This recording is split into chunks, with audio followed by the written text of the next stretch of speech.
Hi everyone, and welcome to this week's episode of The Last Nights on Earth, featuring the wonderful Donovan Ryle. Hi!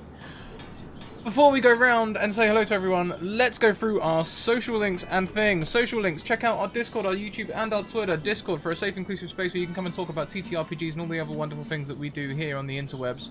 Also, Twitter, send me a DM and I'll get you a space in one of our games. A lot of these games are filling up pretty quick, especially this one, Don. You'll be pleased to hear. We're already all the way up to March with bookings. But we have other games as well. We have another 4 games in the week where we can get you a game of D&D if that's your thing, or Cypher System, or Ryutama, or Monsters of the Week. There are still places. Send me a DM. YouTube as well. You can catch all of these videos over on the YouTube within the next week.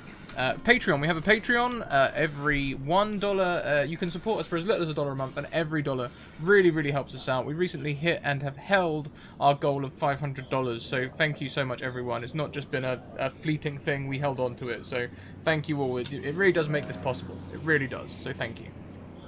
We also have merchandise if you'd like to go and get a crest to put on your chest. They'll slap that crest on anything pretty much. You can get a clock, a wall hanging, tapestries, you name it, you can get it. We also have sponsors. Bird in the Storm Publishing. They are a publishing company who write content for D&D 5e and other TTRPGs. We played Clearing the Midnight Wild over the holidays, and you can catch that on the YouTube right now. They also have a load of merch over there, and all of their proceeds, well, most of their proceeds go to charity. Not obviously not all of it, because they're sponsoring people, but most of their proceeds go to charity, so do go and check them out. Mage Hand Press. Mage Hand Press created the Dark Matter Alpha, a sci-fi expansion for D&D 5e. You can catch it here on Thursdays at 10 PM when we play completely legitimate business, where so far we have smuggled space salamanders that get you really high across the universe, and encountered space zombies. It's a whole lot of fun. And we also have some more sponsors down in our panels as well. Go and check them out. There's some discount codes down there, so if you want dice, D&D accessories, or maps and cartography, go and check out arasavad.com, tabletoploot.com, and rootinc.com, all of which have a Scraticus Academy code down there, which will get you between 10 and 15% discount. Lastly, our artist is down there as well. Our artist is responsible for all of the overlays and most of the posters. Not all of the posters, but most of the posters. So do go and check her out too. Lastly, we do have a tweet live at the minute, and every 10 retweets will lead to a randomly assigned magical potion. I'm not sure if that's Don's I'm going to open the potion list now face, or... But every 10 retweets... Oh, we've already smashed it. We're on 12 retweets, so we'll be starting with a potion. Let's go around and say hello to everyone. Don, why don't I hand over to you? You introduce everyone. Oh, hi. Hello. So yes, I already rolled for our potion. We'll get to that here in a second. So I'm Don. I am the keeper. This is Monster of the Week, a little bit of an adaptation of Monster of the Week. We are playing a post-apocalyptic world. It's sort of like Mad Max meets Buffy the Vampire Slayer, or Preacher meets Mad Max, or The Stand by Stephen King. So there's a lot of different pop culture influences in this game. And we are telling an ongoing story, but really what Monster of the Week in our game is all about is embracing this idea that you don't know how something's going to end. You can just roll with it. You can still tell a good story. The real key is that you listen to everybody else, the other players at the table, all the people that you're sitting around with. And if everybody listens to each other and everybody helps each other, then you can have a great time and tell a great story. And that's what we're going to do today. We are, most of us new, maybe all of us new to Monster of the Week. This is my second time playing the game. So, we might not get everything right, but really, as long as we're failing forward, we're having fun. That's me. What I'd love to do now is I'd love to go around in a circle and just have everyone introduce your characters, tell us their name, what made you want to play this character, and just real briefly, how do you think that they're dealing with existing 1 month into the apocalypse so far? And we'll go ahead and start with Celeste. Hi, Vicky. Jesus. Hi, back again to those who watched last week. So my character is Celeste, or C, and to start with the last bit, she's still figuring out how to deal with everything. It's really weird. It's totally off to her whole life before. But weirdly enough, also slowly you're getting used to traveling, finding food wherever you can find it, and it's getting better. And let's see how it goes today. And should I also a bit how she looks? Describe again. Yeah, absolutely. Tell me how she looks.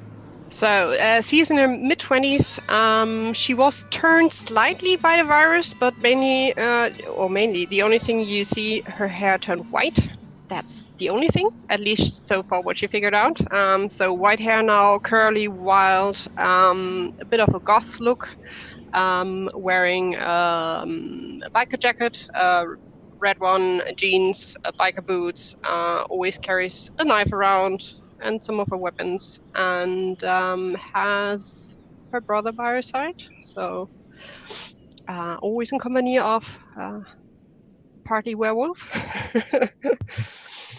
And driving around in a nice old pickup. Speaking of party werewolf and her brother, let's meet Rutherford again. Scraticus, hello. Tell us a little bit about Rutherford, and I want to let you know that Rutherford is the recipient of yet another one of our potions. This is an ongoing power that he has, and we'll call this... We're going to say that this is tied to his weird stat. So when he wants to use this, it's going to be rolling weird. But he has control over plants now. This is a new psychic power that he might find himself developing. How you want to develop that, play that out, that's totally up to you. Okay. Plants as well. And what did I get last week? Do you remember? It was an instantaneous thing. It was you like losing your mind and going into a rage. Oh yeah, that was it. Yeah, that was it. That was the thing. Yeah. It was good times. That was good times. Yeah. Hello. I play. No, hang a minute. It pains me that to get into this German accent, I have to be slightly okay. Do your normal accent. Don't worry. Or no accent. Just talk like. No, it's okay. It's okay. I just needed a second to get into the accent. I am playing Rutherford. Rutherford is a large beast. He was transformed by the mutagen or whatever it is that has plagued the land. How is he dealing with the changes? He is not. Is the short answer. He's not dealing with it very well at all. He has fixated on finding his baby sister. That is his goal, and if he finds his baby sister, then everything will be okay. However, until then, he's just sort of plodding along, looking after Celeste, his other sister. Celeste, your older sister, yes, that's right, yes. Look, his older sister's maybe looking after him, maybe he's looking after her. It's sort of mutual, I think. Last weekend he certainly wasn't looking after her. And he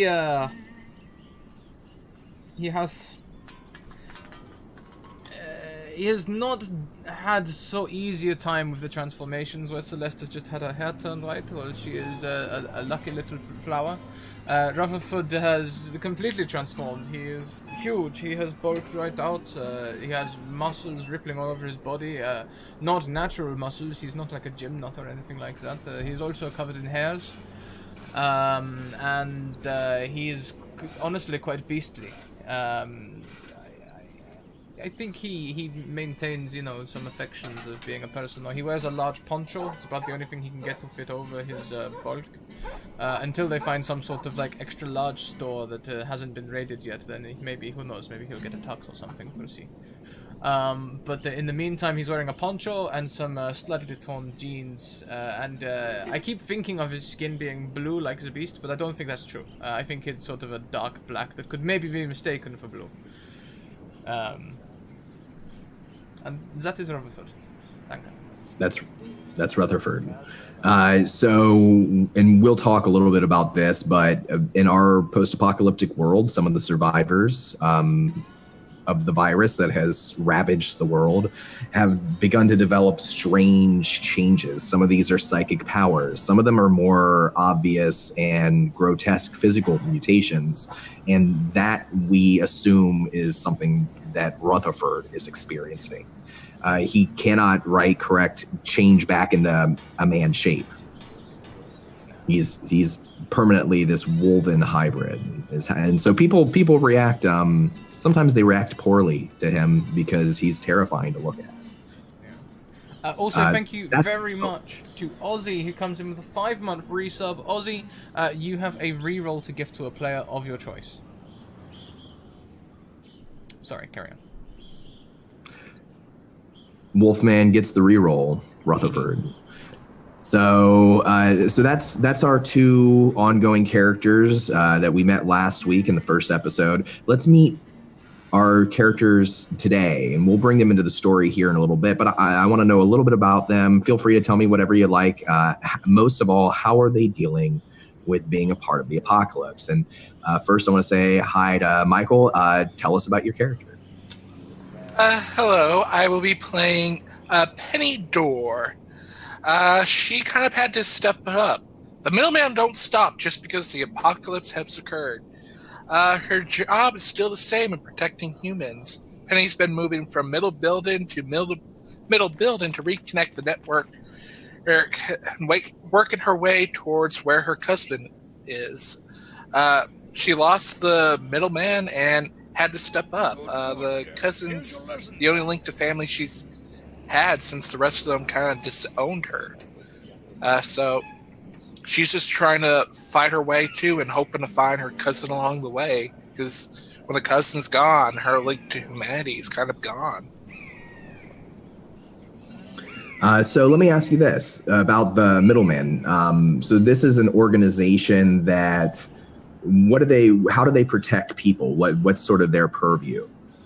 They protect humans from inter, extra, and juxta dimensional. So what's weird and bumps around, their job has been to kind of like protect and maintain, more been going on the route of not those that are living a regular life, it's those that are causing trouble, like mad scientists, zombie fish, like had to stop out that organization that tried to make everyone into zombie fish, like with soda. Weird.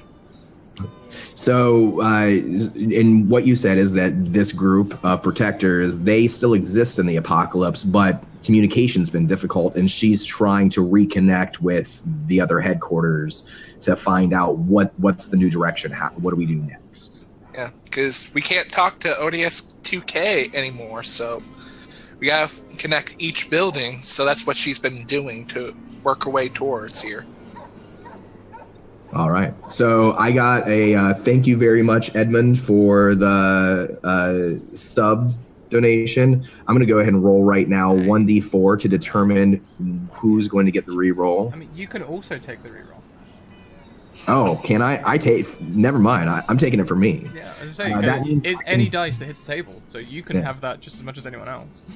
So in Monster of the Week, the keeper, the game master, he doesn't roll any dice. Only the players roll dice. But this means that I can make you re-roll if you do better than I want you to do. Yeah, exactly. So I'll hold on to that. And also, thank you very much, Ed. Believe it or not, everyone, that's Ed's 60th gift sub to the channel. The 60th gift sub, the sub father in the house. Thanks, Ed. Thank you. So, all right, well, that's awesome. That's Penny Door. Let's go ahead and hello, Jordan. Welcome back. Tell us a little bit about Fiera. So Fiera Scott was kind of born an intellectual prodigy. So the minute that she was researching with her professor that she studied under for so many years. And the minute that she heard about this virus, she immediately was like, this is bad. And nobody really thought anything about it. They were like, it's just people are getting sick, no big deal. So she went complete apocalyptic panic girl and barricaded herself down in a bunker that she had already pre-prepared, because being vastly intelligent, she's also slightly paranoid.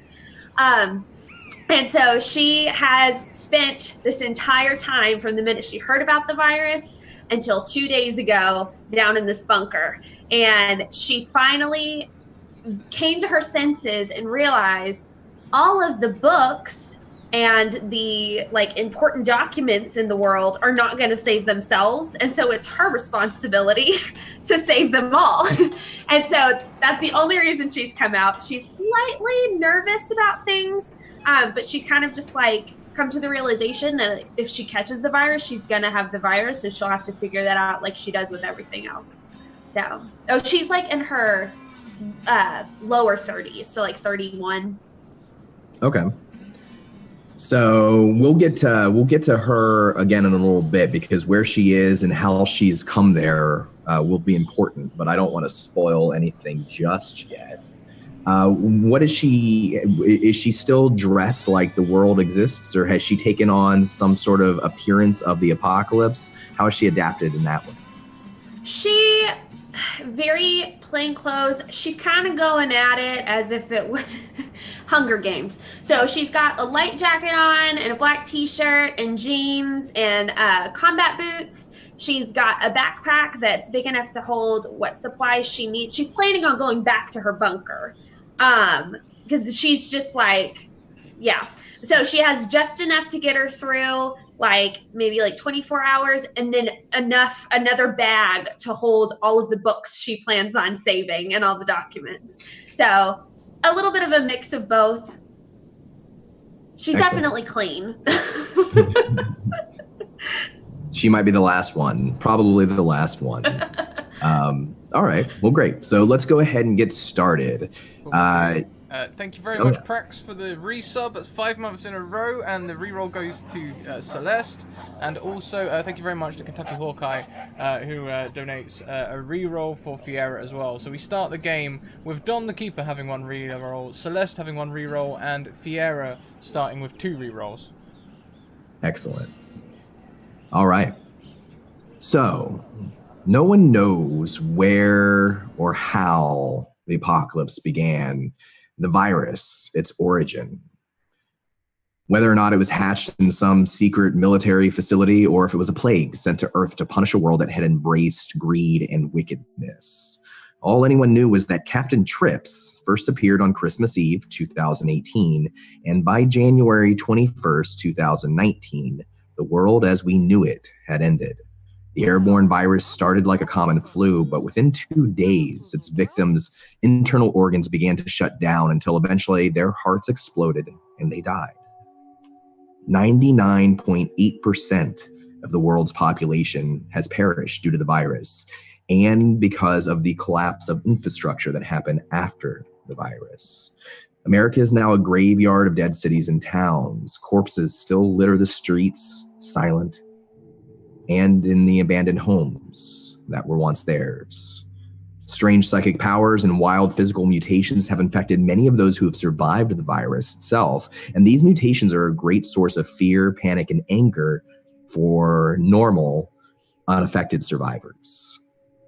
There is maybe some hope on the horizon. Throughout America, there are rumors whispered that 2 cities, Las Vegas and New Orleans, have become a haven for survivors, and many are traveling across the country in hopes of finding food, security, and a better tomorrow. We begin our story today on an icy highway as a light snow falls. A small band of survivors from New York City are traveling south along the coast. In a big moving truck, the fallen angel named Malhidale drives, accompanied by a woman named Desiree, a psychic young man named Chris Bryant, and an 8-year-old psychic girl named Jessica. Jessica is in the passenger seat, staring down and holding on to a photo of her and her father at Coney Island before the apocalypse, when they were still happy. Since last week, her father has passed away from the injuries and a beating that he took at the hands of a pair of possessed police officers in New York City. Now, in front of the moving truck, and a smaller pickup truck, the other 2 survivors of our group, Celeste and her mutated brother, Rutherford. Both of you are very wounded from your battle in New York City a week ago, and without proper medical care, your wounds are continuing to get worse. You're worried about infection and long-term complications. Celeste, as you're driving down the highway, you see a sign that says you're only 33 miles from the city of Baltimore. This is your best chance today of finding other survivors, maybe a working hospital. And right as you sort of realize that and you're staring at this sign, the snow picks up and the swirling winds distort your view. I need both of you as we begin to roll me tough.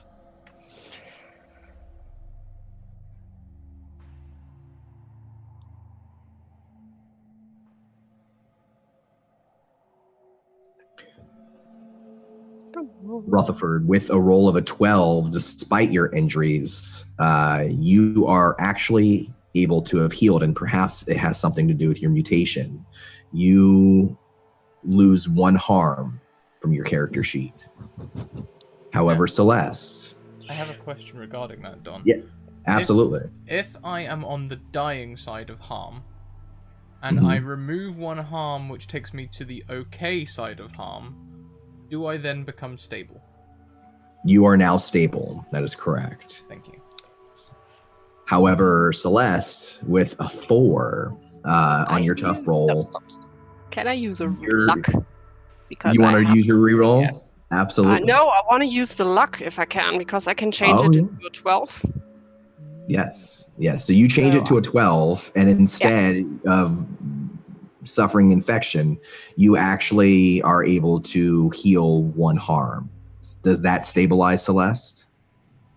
No. All right. So you're still in bad shape as you're and you're the driver as you're moving along this pickup truck.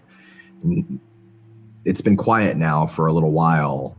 And once you see the sign and you realize how close you are to Baltimore, that's where we open up our scene today.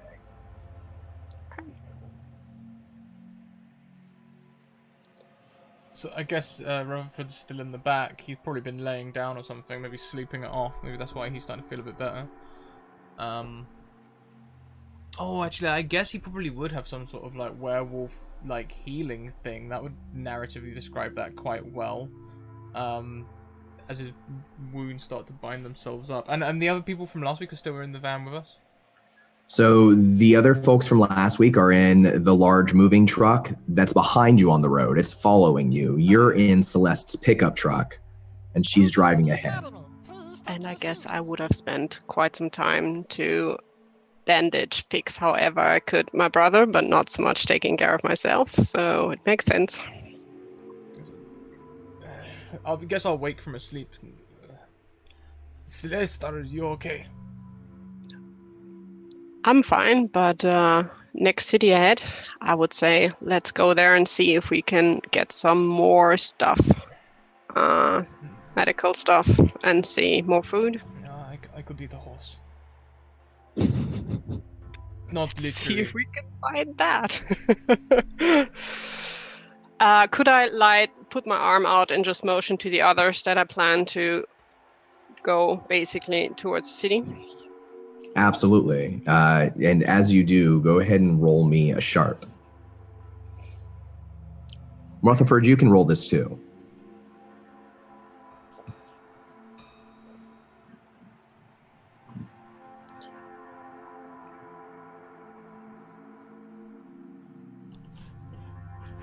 You wave your hand out of the window, and you see the window roll down on the moving truck behind you, and Mal puts his hand out and he waves back, and you hear just a single honk of his horn. Okay. However, Rutherford, your eyes move off to the side of the road. Now on one side of you is a rising hill, full of trees covered with snow, frozen over. And you notice between two of those trees, perched in the snow, looking down at you, a dog, a wolf, just sitting there. And then you blow past it and it's gone.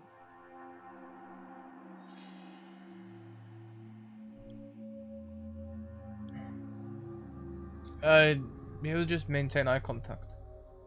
Not wanting to... Good. Here's your lesson plan. Not wanting to bring attention to it at all. Thank you very much, Fixstick, who's just paid their term fees. If you'd like to gift a reroll to someone, let us know in chat. Thank you. You stare through the rearview mirror as you're driving past and moving off this exit to head towards the city of Baltimore, and you see it turn its head until it vanishes. It's a dot in your rear view, just a dark dot on the white snow, but it does seem to keep eye contact with you for as long as you're able to actually see it.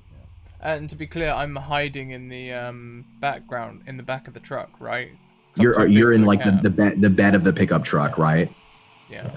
So,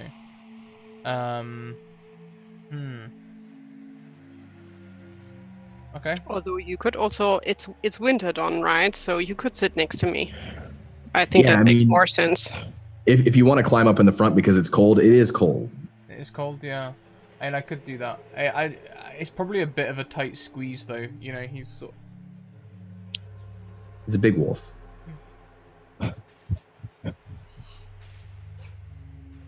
Maybe you have like some blankets or something in the back that you're like peeking, like wrapped up in. Yeah. Okay. I won't mention the wolf. Rutherford's going to keep that to himself. He's not sure if he's hallucinating. But he will say something along the lines of, I wonder in the last month how bad the wildlife has got. Perhaps we should be a little careful. Okay. Well, I think as long as we're in the car, we should be fine. Well, yes, that's true. And I will just try to keep focusing through the snow on the street and trying to keep an eye open for any signs that are still up that point toward hospital or something like that. You don't see any signs for a hospital yet, but as you come off of the exit and you're turning down this rather steep descent into to a larger highway, you hit a slightly icier patch of road, a place where the hill has blocked the sun for some time. Go ahead and roll me a cool check. Let's see.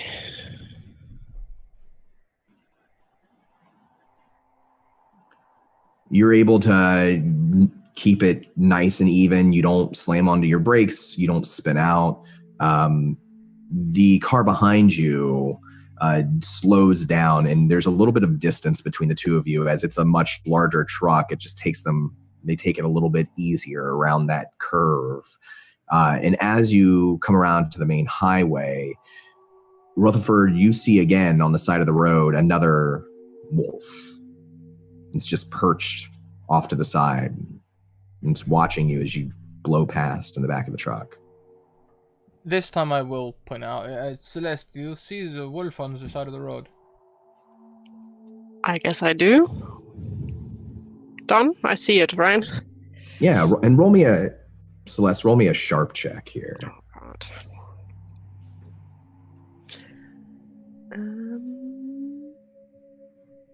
Where is the window? There.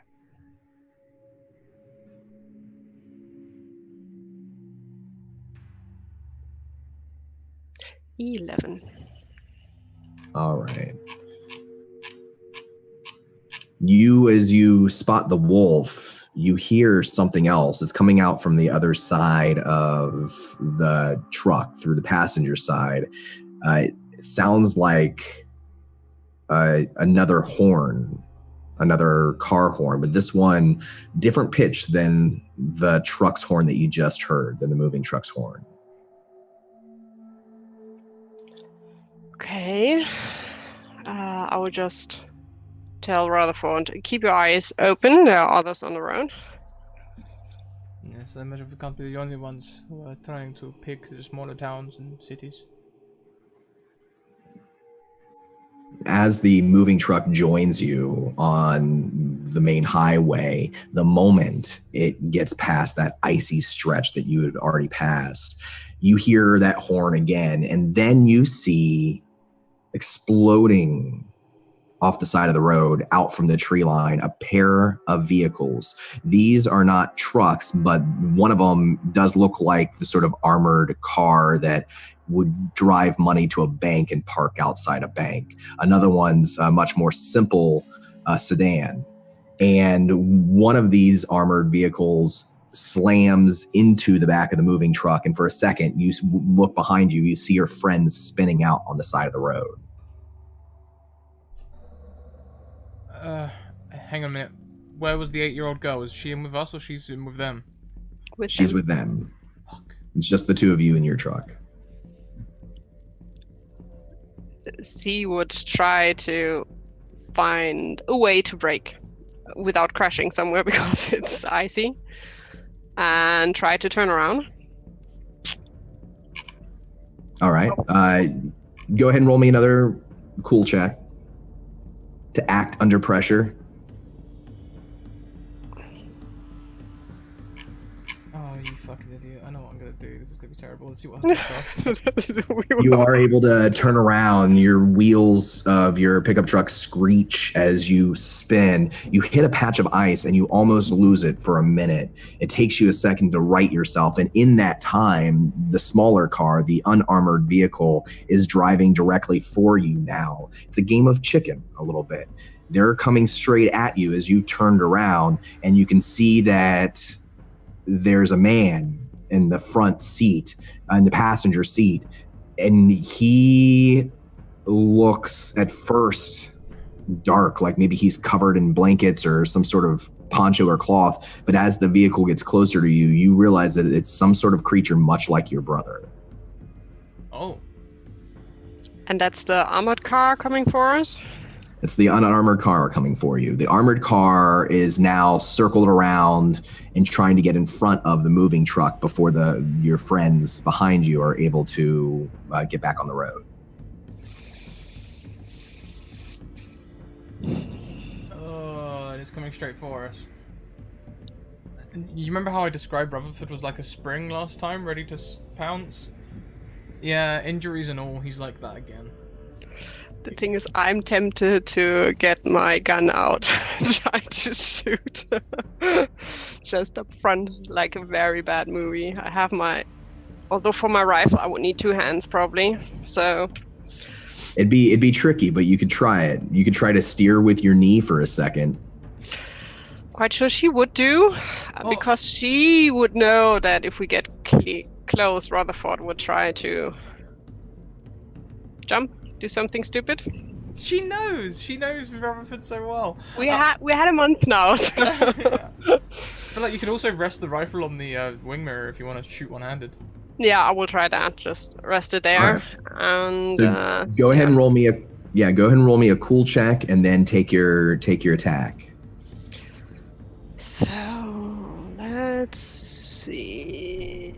Nope, nothing there.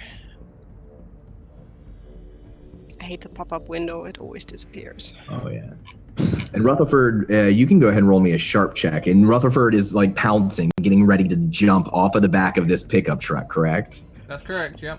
I just I realized want to use my reroll, please.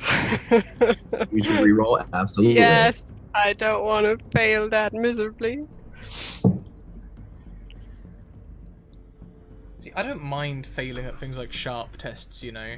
Just like free XP. Yeah, like what can happen? Nothing bad can happen. It's still awful. It's still a failure. No. You try to balance driving the car, the truck, and leveling the gun out of the window, and you start to spin out as you hit another icy patch. And again, this windstorm, this snowstorm has turned into something of a blizzard, whereas before it was a light snow. It's very difficult to see. And you have a choice right now to either try to grab your gun as it's falling from your hand or to let it go. I would let it go. She would definitely try to get the car, stay on the road. All right, and Rutherford, roll me a sharp check.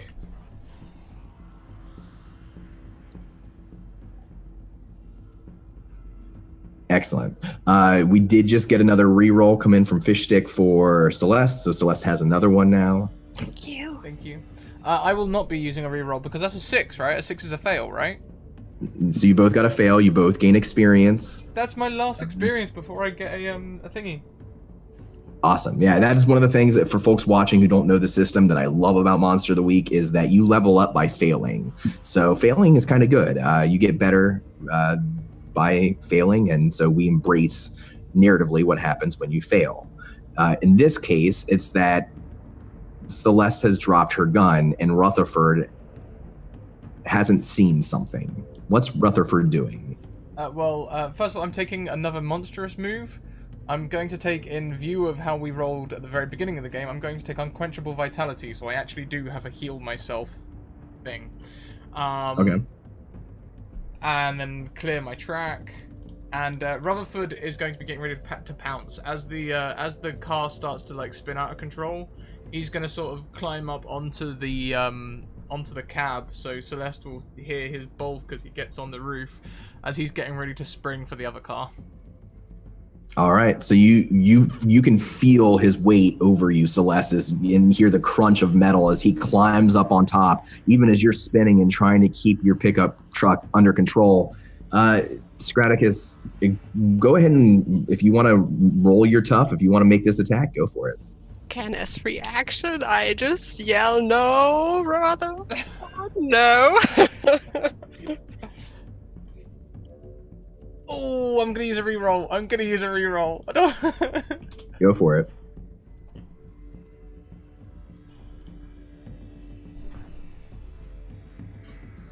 Return on investment. You use your reroll and you leap from the back of the truck onto the other car.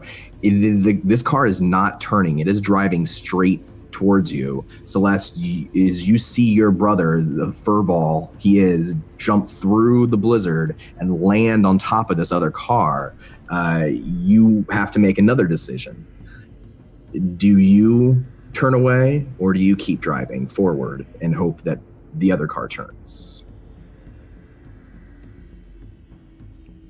I would, best as I can, last second, make space and try to turn around. I will not frontal crash it.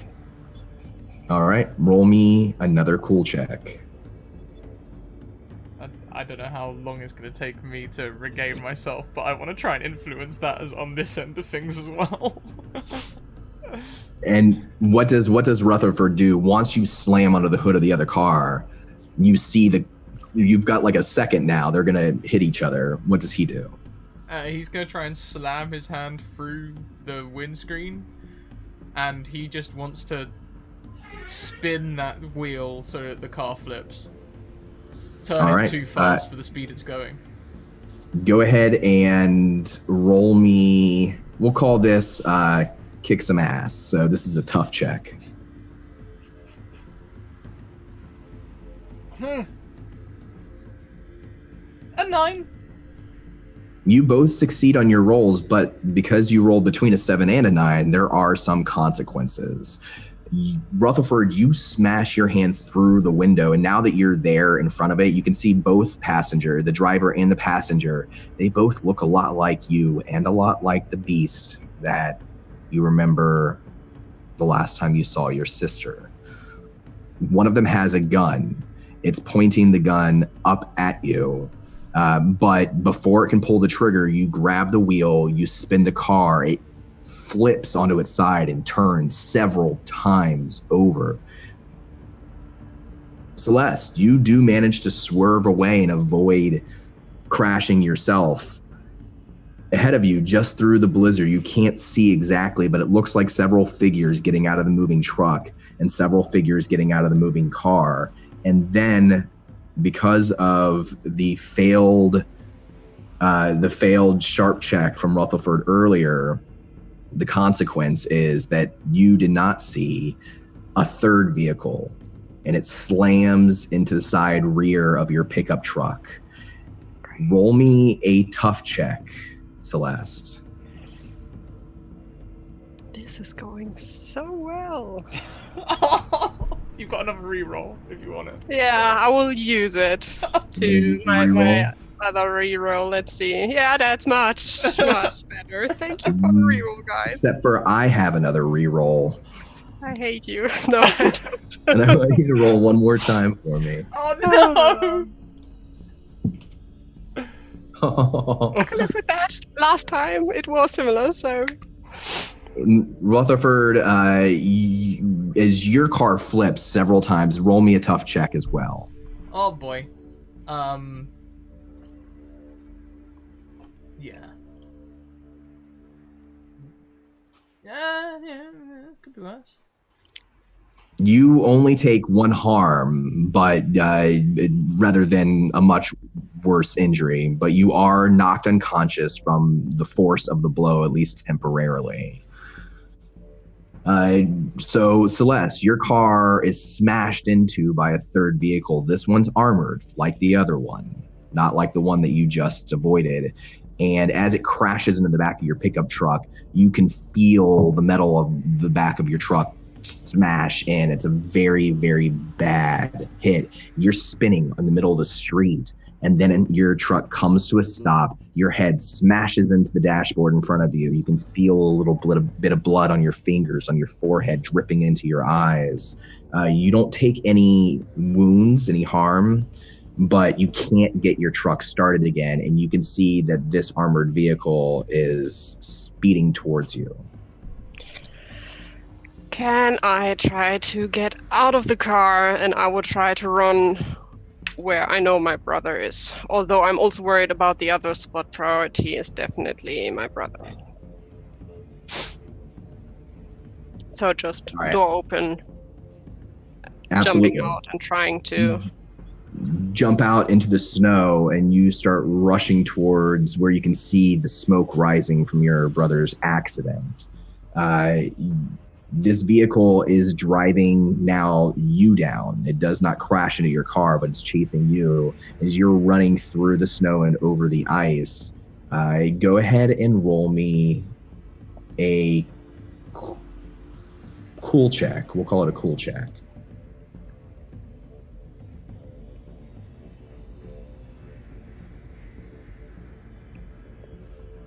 You see your brother there, unconscious in the snow. Two of the other creatures buried under the wreckage of metal. One of them's awake, one of them's not. The wolven creature that is awake is reaching, stretching, snapping its maw at you, at your brother, but it can't get out. And you reach for your brother, and the moment before you get to him, the world goes black as the armored car slams into you.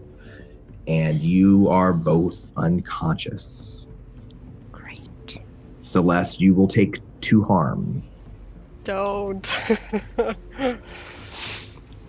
How is Celeste doing right now? Wonderful. And I will say this, with the failures, did she also get enough experience to level up to gain a new thing? Yeah, I gained experience, and I can also use luck to avoid all harm. Okay. You would use another one to avoid the 2 harm? Luck, because I'm So already down as far, so... As far as you can go. So you do fall unconscious, but you don't take any damage. It's just that you flip over the hood of this armored vehicle. The last moment, you kind of push yourself up, and for a second, when you hit the ground, you're out. And then at some point, some time later, you're not out anymore. Both of you wake up somewhere much warmer with overhead lamp lights, the sort of stale yellow lights that you would expect to see in an old building. And you look around you, and you find that you are on some sort of bed, some sort of cot. It looks like you're maybe in a doctor's office or whatnot. There's a man in front of you, bald, hard wrinkle lines in his forehead, a clipboard, wearing a white coat. And he's sort of sitting down watching you. He looks concerned.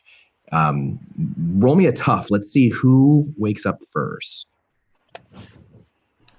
The thing about the luck thing, and the reason I haven't used any yet, because I see It's not good to use it too much. I see that doomed button there, and I have no idea what that means, but I'm sure Don does. Whatever I want it to be. I love it. It's just doomed. Oh, it was supposed to be tough, not sharp. Make that an 8 then. Sorry. An 8 then? Okay. So, Celeste, you'll wake up just a few moments after Rutherford. Rutherford, you wake up first. You see this man, as I've described, watching you. And then as you sort of, your eyes come into focus, you also see two other figures in the room. I want to introduce Penny Dorr, and then we'll introduce Fiera. Now, Penny, we are now in Cumberland, Maryland. This is a small mountain town a little ways outside of Baltimore to the west. There is a survivor community here. We are currently at a hospital. This hospital, I wrote down the name. It exists. It's the Western Maryland Regional Medical Center. That is where we are. Now, how is Penny involved with the medical center? What might she be doing here? At the moment, she probably would just been helping at this location because she does have the medic skill. Like, probably just helping what she can as she's getting more supplies to either find the next middleman building or to just have to walk to another town. But she's just mostly just trying to be helpful as she's building up supplies. So it's kind of like, I help you, you help me resupply. Excellent. And then let's introduce Fiera. Fiera, how might she have come to Cumberland, Maryland, and what might she be doing here at the medical center? So, I can tell you right now, she's at the medical center. It's all about the documents for her. So right now, her thought process is, she can assume that there were mass casualties in this little apocalypse event. So she is at the hospital with the understanding that people who are treating the people at the hospital are probably not medically trained. And so it's her job to find the documents that help them to help people. So she's going to be looking for just like general textbooks that are maybe in the offices of people so she can like help dumb down some of the medical practices. She doesn't have a lot of experience in the medical field, but she has enough to understand what's being said. So that's why she's there. And I think it was probably just a stop along the way. Great. So here's what Penny and Fiera would know, that Cumberland is better off than most of the remaining communities, at least that you've heard of or seen, that the medical center is one of the only working hospitals in the area. So it's very busy. And Dr. Charles Russo, this old man who was the retired chief surgeon, but has been retired for almost 10 years now, is sort of retaken up his old post because there's just no one else to do it. And he is overwhelmed by the number of patients, survivors that come through. You've probably seen a good many people die of injuries or be sent away because their mutations or psychic powers were too dangerous to allow them to stay at the hospital. And you see Charles now with a flask in his hand as Rutherford sort of wakes up. He drinks from the flask, his hand is shaking. He takes his other hand and he steadies it. And he looks over to Penny and Fiera and he says, I think they're going to be all right. Will you check on them, please? Sure. On it. Fiera's gonna run over. And he is just like right behind Fiera, probably just not running, just sort of watching. And Rutherford, this is all that you're taking in, all of this at once. Now, Rutherford, to remind you, would be maybe scary. I don't know if Fiera has seen many mutants yet, but it looks like a large wolf man. She is going to get... I assume it's rather crowded in here, so I don't know that she could quite see what she was getting into. She probably assumed it was not what she thought she was seeing. So she's going to get a little bit closer, and as soon as she realizes, like takes in the visual aesthetic of Rutherford, she's going to kind of pause for a second and probably turn around and look at Penny for reassurance that it's okay to go closer.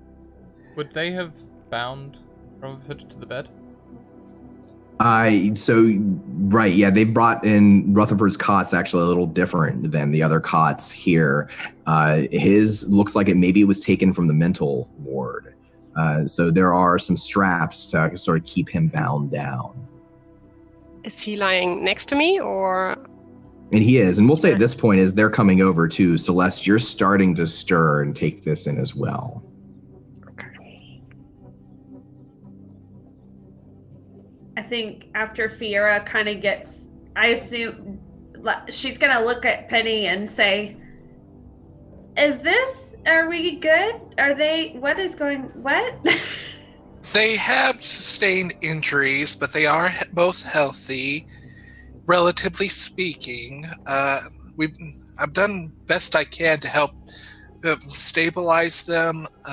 Again, I'm no doctor. I'm just having first aid training for the most part. Like, there was a little bit of just kind of like, think mostly gauze for the most part, and it's not like we have much else. So Fiera's going to kind of nod and roll up her sleeves and head on over to Rutherford.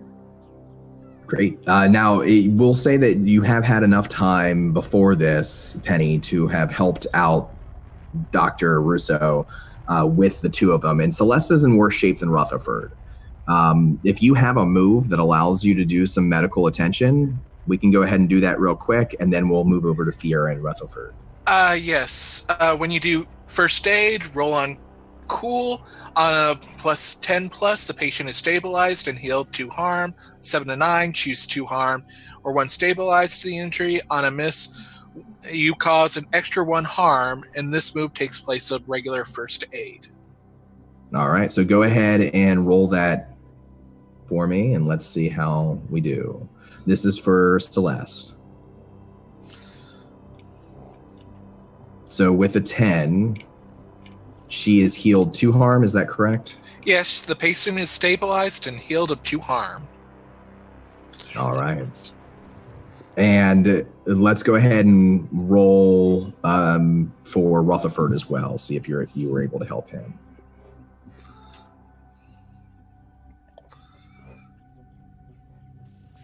Oh. Uh-oh. Yeah. Is that so that he takes a harm, correct? Yes, extra harm. That makes me unstable again. So scratch what I just said. After treatment, Celeste is starting to recover. Now you'd see she's got some internal injuries and a couple of broken ribs, but she's starting to recover. Rutherford, one of his wounds from New York City has grown infected, and that seems to be how the doctor has tried to treat him.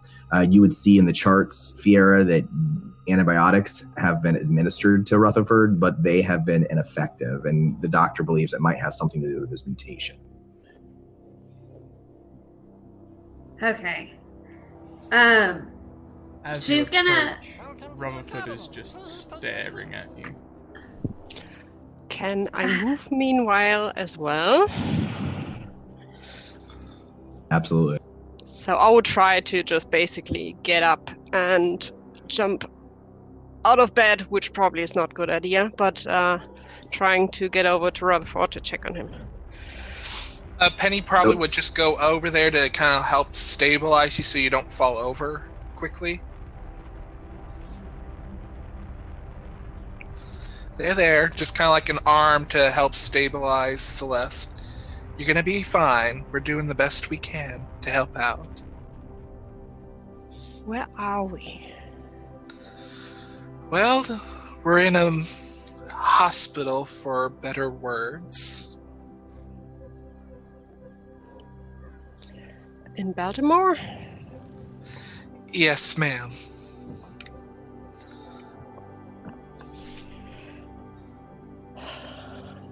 I will just take the help and try to move over to Rutherford. And does Fiera approach Rutherford once she sees that he's staring at her? Yeah, she's gonna acknowledge that he's staring at her and just kind of go, "Hey, how you doing? You okay?" Keeping eye contact, but also kind of like mentally cautious. Via my bounties of Edmonds' manner. We are doing our best to take care of you. There's only so much. We do not know if you yourself will be a harm to self or others. This is precautionary. And just after we get to know you a little bit, talk to you, we will let you go once we know everything is safe and stable. He is no danger to anyone. And I will try to unleash. So at this point, Dr. Russo, the old man, has kind of come over. He stood up and he slides his flask back into his lab coat, and he says, now please don't do that. I promise you, we mean him no harm. It's just we don't know what his condition is. He just looks like that. He's not attacking people or anything like that. You don't have to worry that he's going mental in here.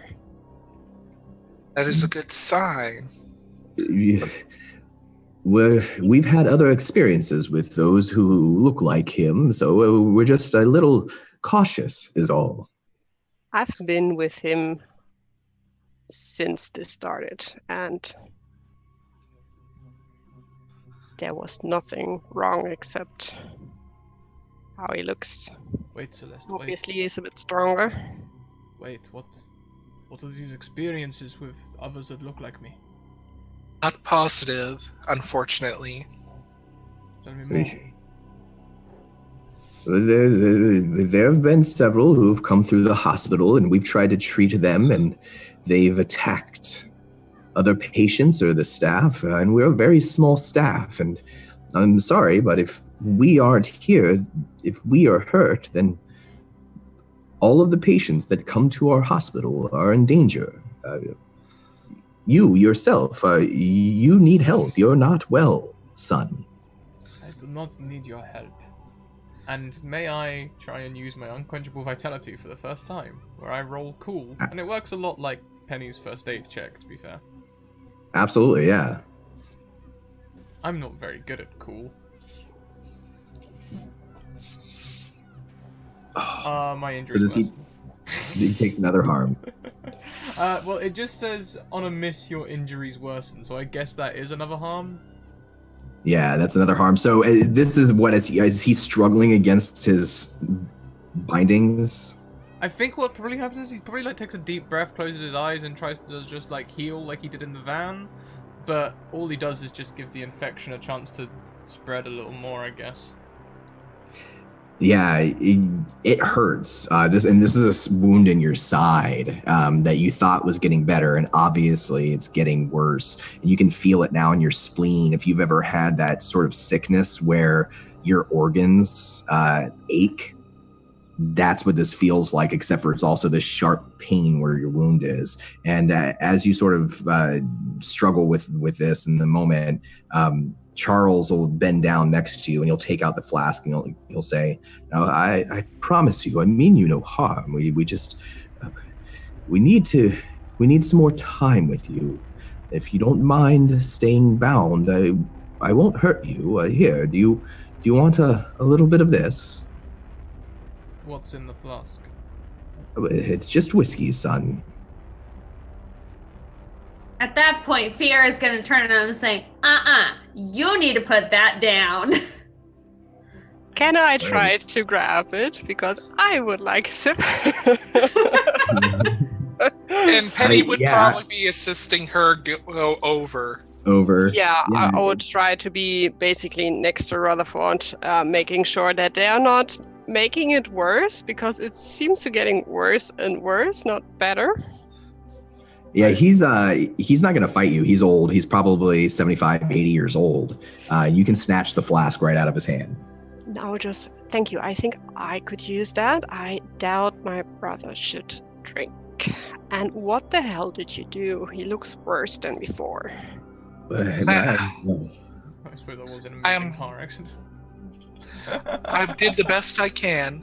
I am not a doctor. I did the best I could. First aid. I was more helpful with you, ma'am, than I was with him. Thank you for that. Are there some medical things around that I could try to do my DIY surgery? Well, I do think that I was avoiding this, but I think that based on, and he's sort of looking at the wound now on Rutherford's side, I think that taking him into the emergency room and me operating quickly is probably our best chance. He's avoided any recovery from medication so far, antibiotics. I didn't want to have to do this, but I think it's the only way. What was your name? I'm going to try to open up and clean out the infection. Oh. It might be painful. I don't have any anesthetic, but if you trust me, son, will do what I can for you. So who are you, and are you able to do that? I know enough medical stuff that at least I should get a basic idea if he really should cut up people or not. Right. So go ahead and roll me a sharp check. And while I do that, thank you first of all for the help. Nevertheless, my name is Celeste, and this is Rutherford.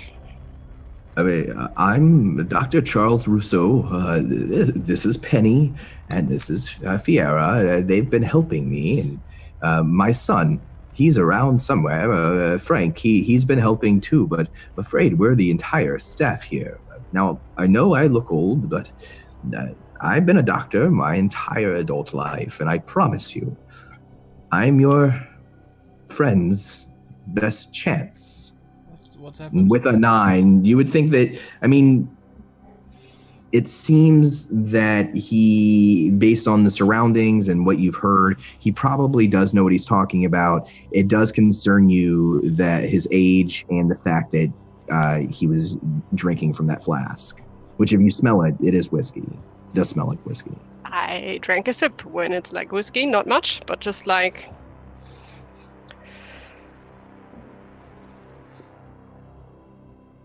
And your son can do operations as well? Oh, no, but he'll assist me. He'll be in the room with me, and if I need anything or, a steady hand, an extra hand, he'll help.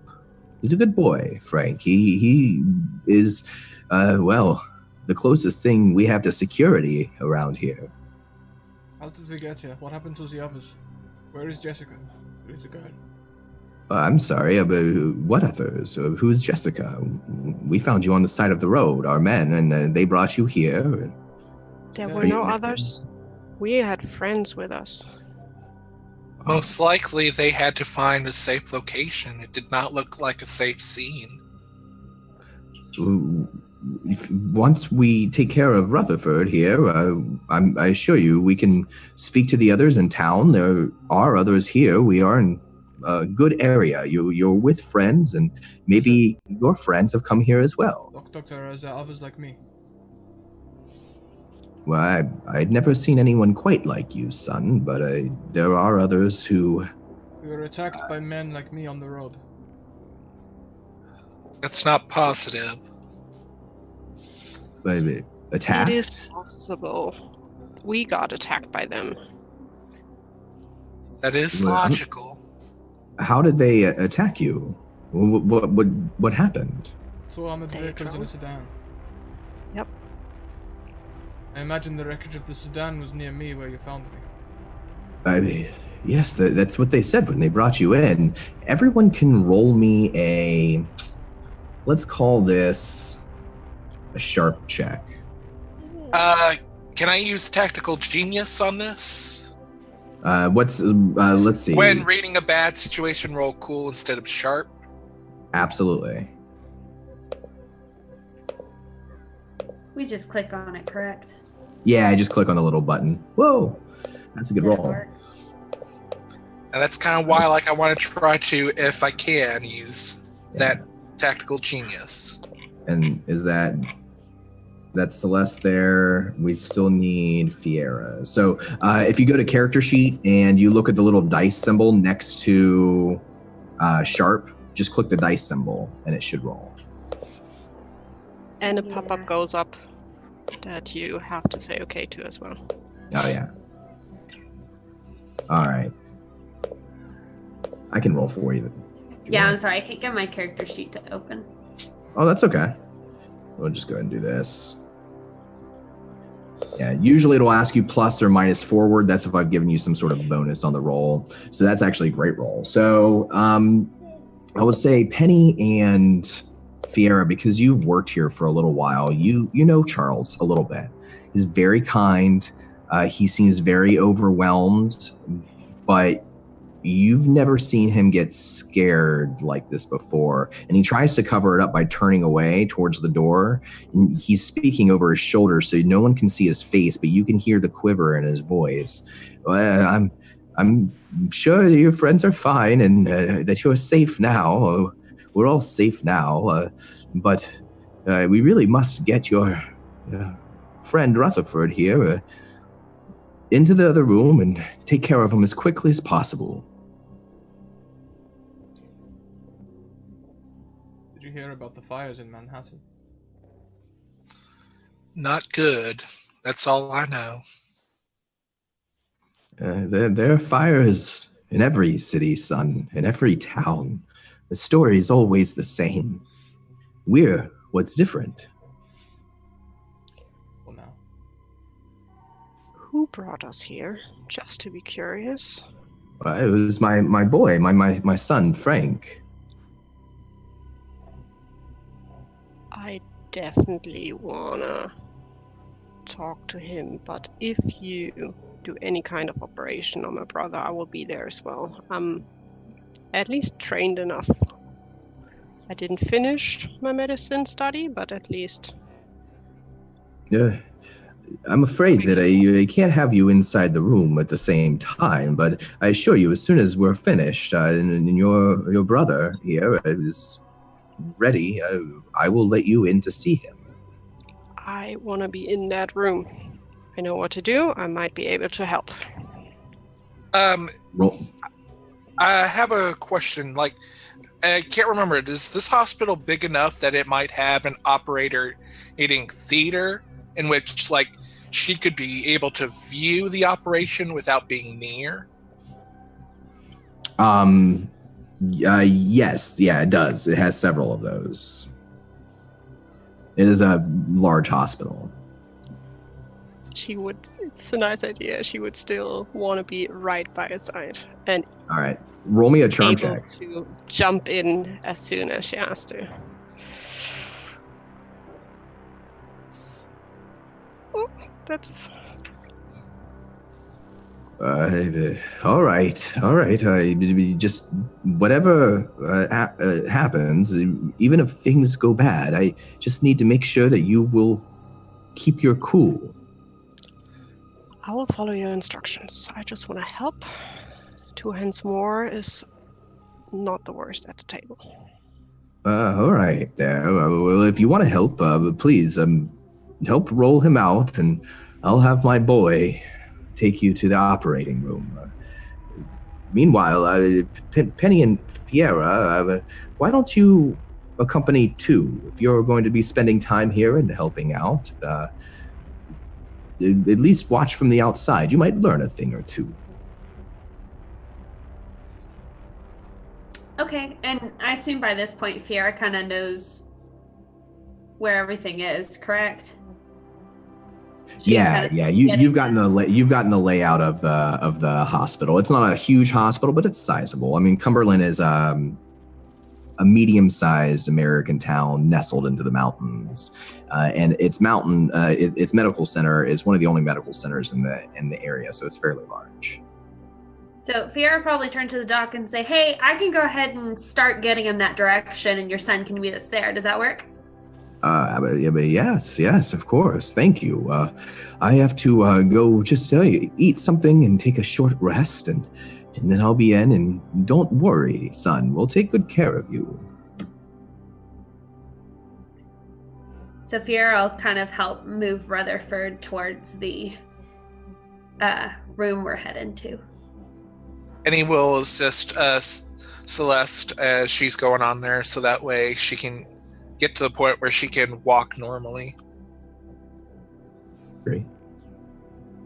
Do we have a wheelchair for her to be in?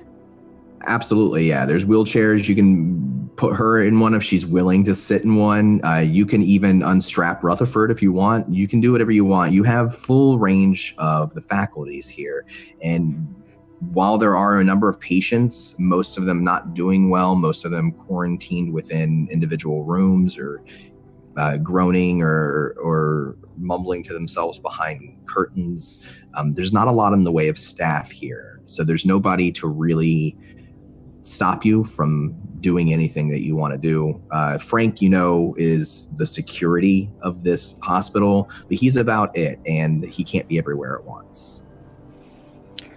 Since I'm stable again and looking much better at least than the days before, I will definitely walk. Maybe not as smoothly as usual, but still be able to walk. And I would propose to Rutherford that he stays laying down, but I would untie him because it's, at least at the moment, not necessary. Celeste. Yeah. They say they have no anesthetic. Not in the traditional sense. Might be best if you leave me bound. Not at the moment. As long as no one is touching you, at least you can move. But stay lay down. There is also the problem of movement may widen the wounds. He's right on that. And Kiara's gonna look at both of y'all and say, I agree, we can unbind him for now and then just rebind him when it's time. I mean, is she gonna look at Rutherford and be like, as long as you agree to stay put. I will stay with you. I'm not moving. But we need to do something. This is getting out of hand. Okay. We will have a look around. We can still stop it if we say it's not the right thing to do. Nothing is done yet. Okay. Yes. No. Being free to make that decision would be good. I will just keep one of my hands on Rutherford's shoulder and turn around to Penny and Fiera. So, you've been here for a while. It's pretty bare bones. We are doing the best we can with what we got. I'm just been here helping out so I can stock up myself. And there are really no anesthetics, nothing. Well, probably use up. And the good doctor and his son, they are really doing the magic as best as they can. He has the skills and the training. I don't know his son very well, but I've worked along the doctor for a while and haven't had any issues so far. Okay. So at this point, where are we headed? Is it the ER that we were supposed to take him to? Mm-hmm. Yep, we're pushing the whole bed, because I'm guessing it's one of those stretcher beds to allow for easy transport. Absolutely, yeah. And go ahead and everyone roll me a sharp check as you're moving down the hall. I think I'll choose to fail this one. You don't get any experience if you choose to fail, right? That's correct, yeah. Is there any? Rutherford wouldn't be. He'd just be holding Celeste's hand, maybe saying something like Celeste, it hurts. I'm failing with you. So Celeste is maybe focused on her brother and the pain that he's in. But Fiera and do we get one? And Penny too. I think probably Penny is focused on making sure Celeste is staying stable. Like she says she's okay, but is she really? She was just in a car accident.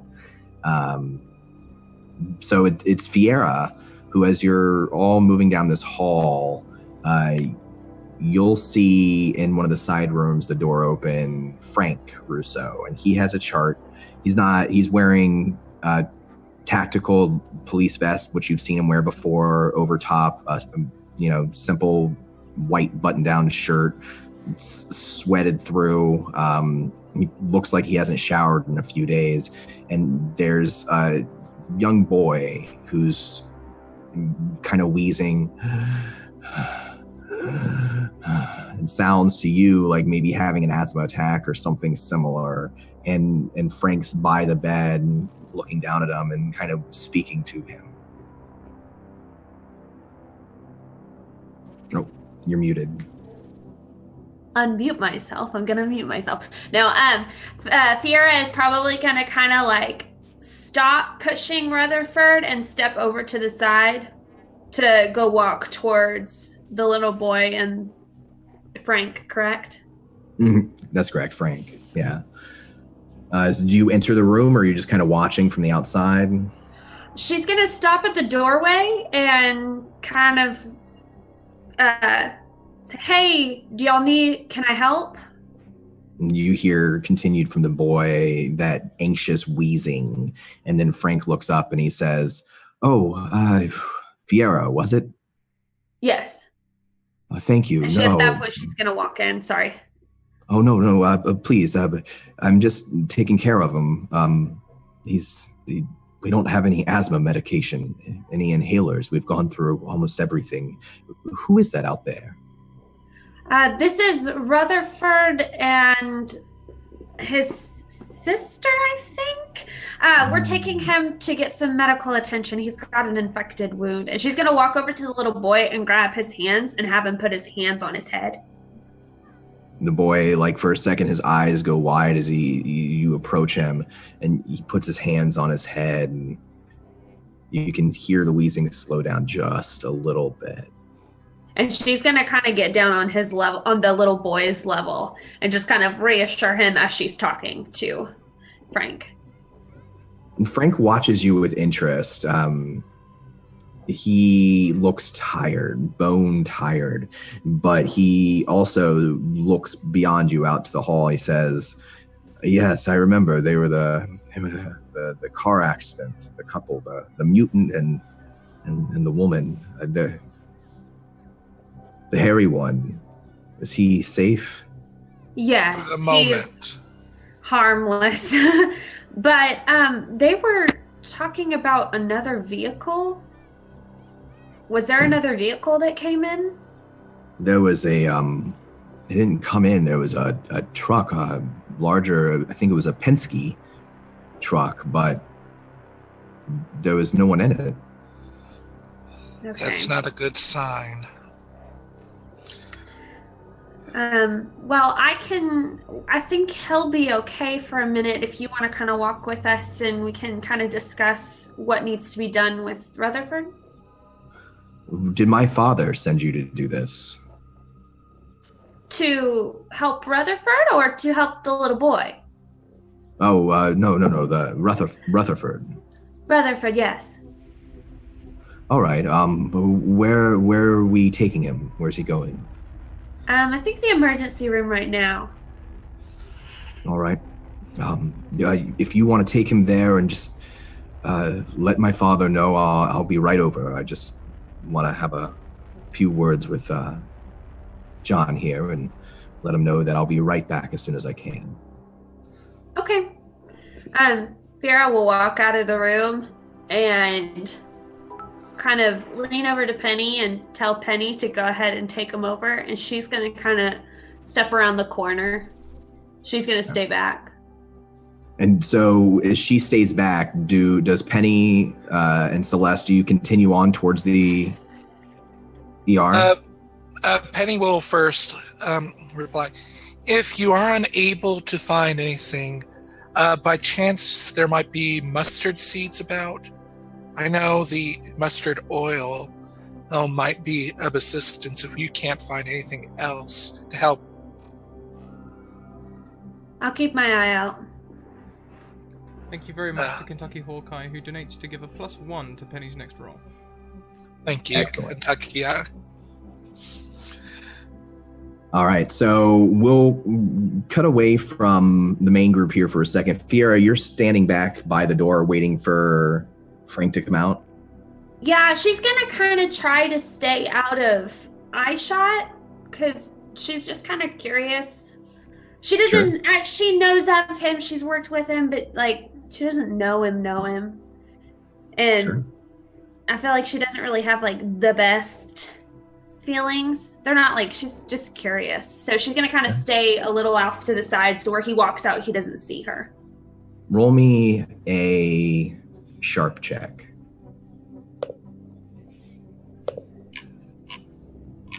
Okay. I will remind you, you have 2 of them, yeah. So you spend one of your rerolls.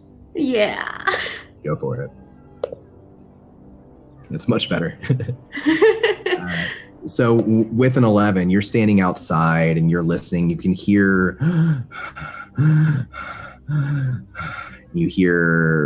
him whisper something. We can't make it out. And then you see through the crack in the door where it's only partially closed, a bright flash of white light. It spreads out of the door, lasts for about a second and a half, and then it's gone. Do I still hear the wheezing? No. She's gonna wait to see when he comes out. It'll be just another 30 seconds later.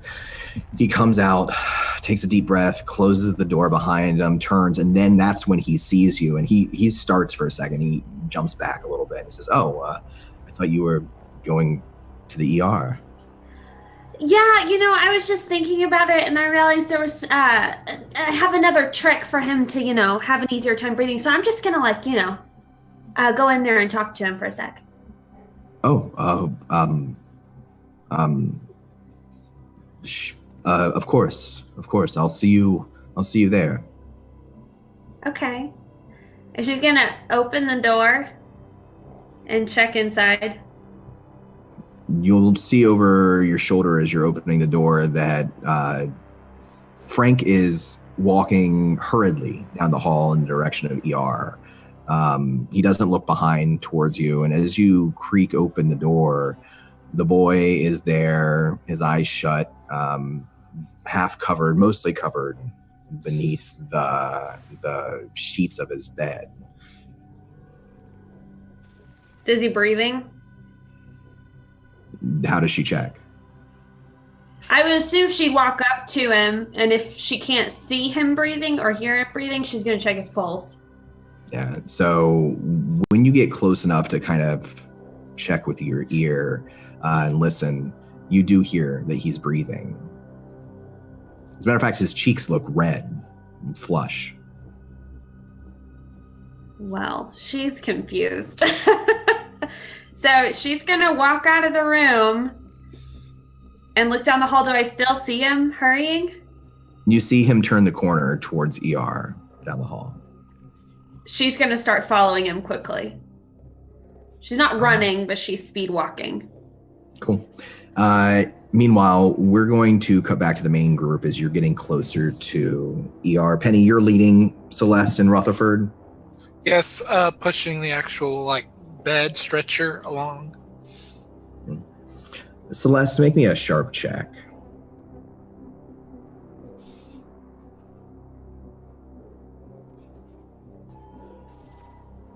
You turn down one corner. It's a T intersection. You take a right on the intersection instead of a left. Headed towards ER, and you can see the sign there right in front of you. But as you're taking the turn, you happen to get a feeling over your left shoulder.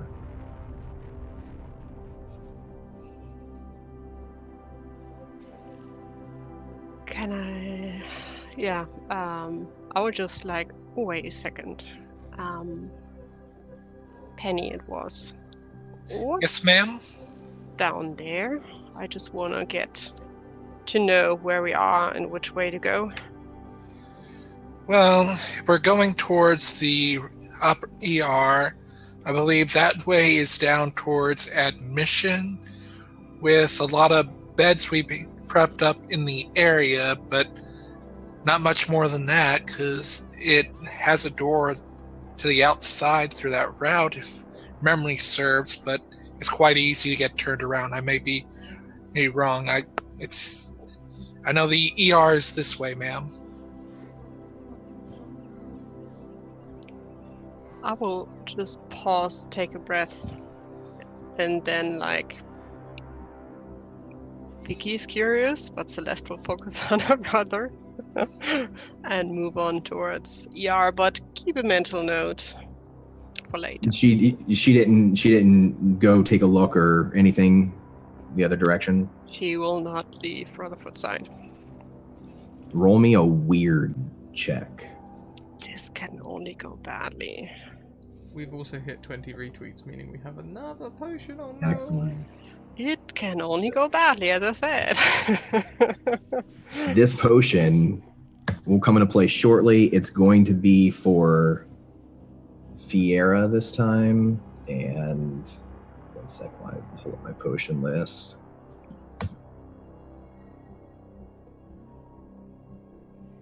Excellent. We'll get to that.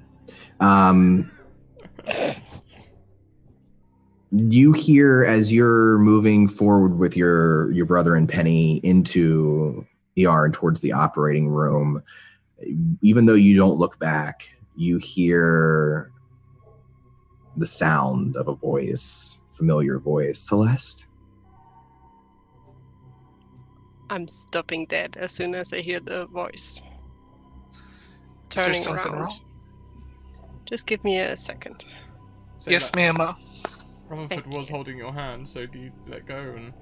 I would let go, honestly. Yeah, I would let go. Oh no, I would use the other hand. I would hold you, and I would probably squeeze your hand quite a bit, like whoa, and turn around. Do I see anything? You don't. You see the end of the other hallway where it turns to the right. If you had taken the left, it bends again to the right. And you do see the light of what might be outside windows. You see what looks like daylight, a different hue than these overhead yellow lights. So you suspect Penny was probably right. This probably does lead to admissions into the outside.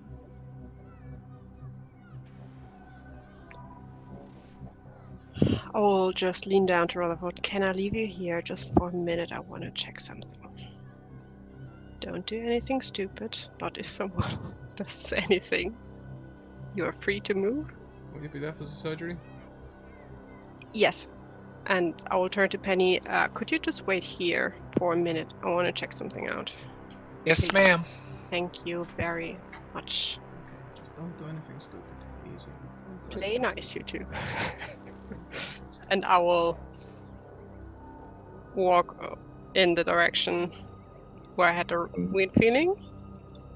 You head towards admissions in the front of the hospital, and you turn the corner and disappear from view of the others. We're going to cut away from Celeste for a second. She's gone for a minute, Penny and Rutherford, and you're sort of waiting there. And that's when Frank turns the corner, heading towards the ER. Shortly behind him, Fiera, moving quickly to catch up.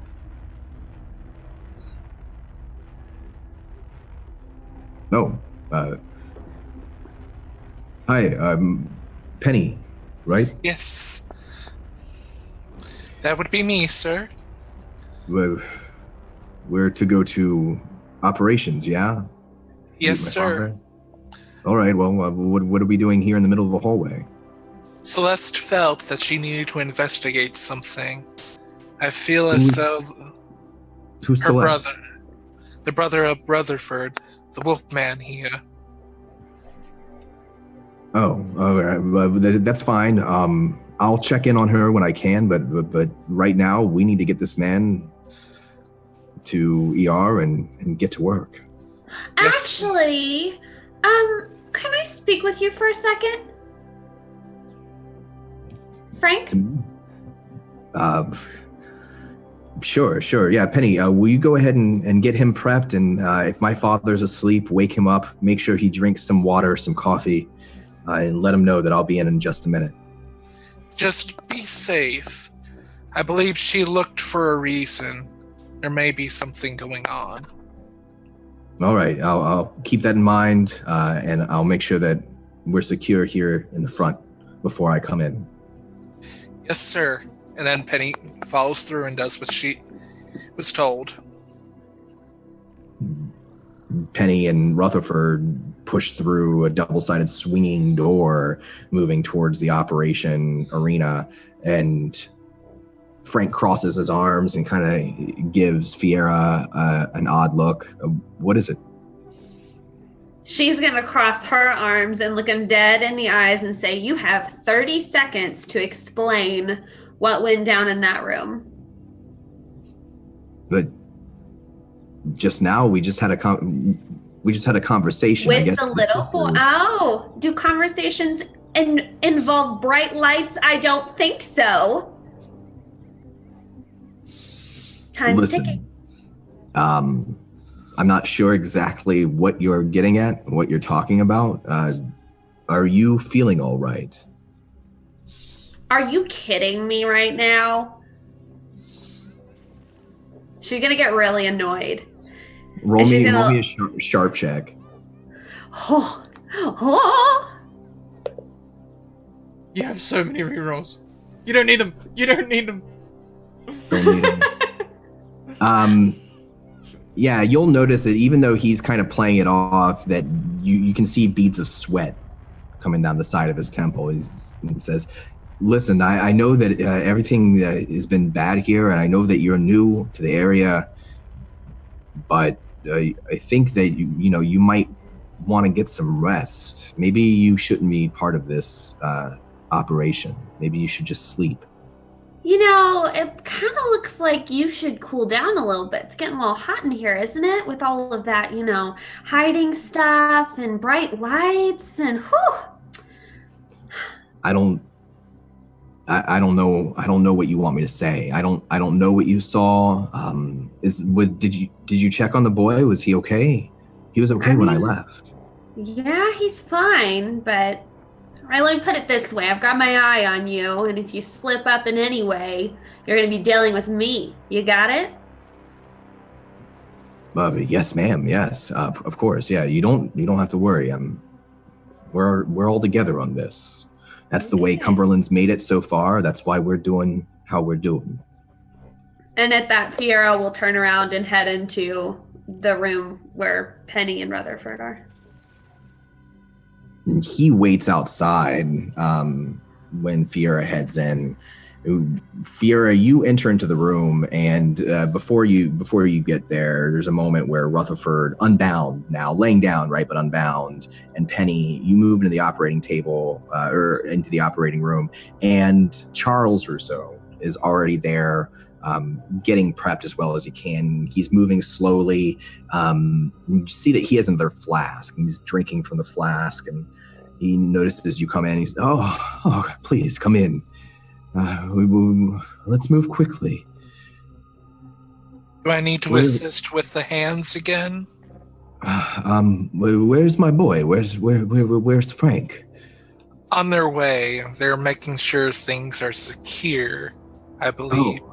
Oh, of course, yes. I would appreciate your assistance. Help me get them set up and prepped. Now, Rutherford, yes, that was your name. Yes, that is me.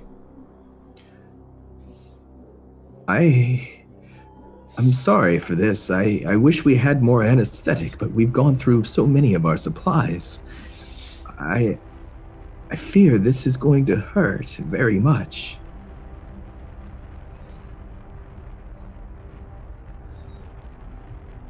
Oxer, have you been drinking?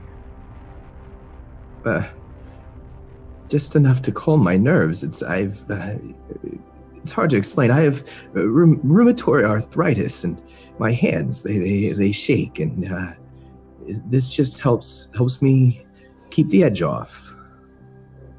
Fiera's gonna walk up and say, "How would you feel about telling me what to do?"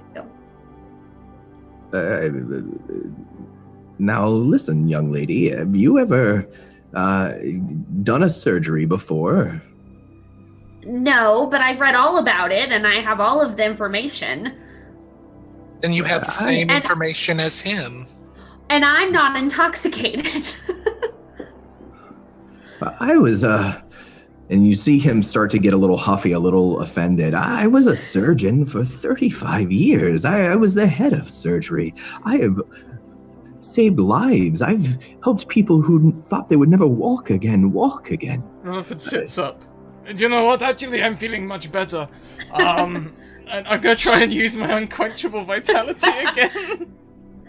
Do it. Go for it. Roll me a cool. Oh. Do I roll it or do I luck it? No, let's roll it. You can use luck afterwards if I read it right in the rules. Let me double check. I want to see. It does say mark luck to change your roll to a 12. To change That's a roll. right. So yes, this is different than like a nat 20 or something like that we've used before. Luck is you can actually afterwards say, no, actually I win that roll. Yeah, oh, and yes, sorry, in private chat, Jordan asks if you can share rerolls. Your reroll can affect any dice that hits the table. Oh, Absolutely. would you like a reroll on that? Do I have one to give? You have 2 rerolls. If you would like to gift one, you can. Take it. Thank you. Please don't die. Mother of God! What? So are you going to use a luck or no? Use one luck. You have enough to use up. Come on. I know the dice tell you no. I know. The dice are really telling me this is the way it should go, but I want to be clear, because if you don't use a luck, here's where we are. You are 1 harm away from death. I'm using a luck. The luck changes my roll to a 12. So what does that do for you? Heal 2 and stabilize my injuries. So I'm gonna sit up, just sort of like, you know what? Actually, I'm feeling much better. Maybe I can just walk it off. Perhaps a stroll in the moonlight or something. Now look there, Sonny, and Charles kind of moves forward, but he's actually surprised by how quickly you get up. And Penny and Fiera, you might be surprised too. He was not in good shape before, but all of a sudden he gets up with a certain amount of vigor. He's not, it still hurts, Rutherford. You're stable, but you still have 3 harms, so you're in a lot of pain. But if you were to investigate his wound, then if either one of you, Penny or Fiera, if you want to try to check him out and make sure he's okay, I'll let you do that, whatever you want to do here. Yeah, I feel like when he jumps up, Fiera's a little startled and like tries to get him to sit down at least. Sir, you are in shock.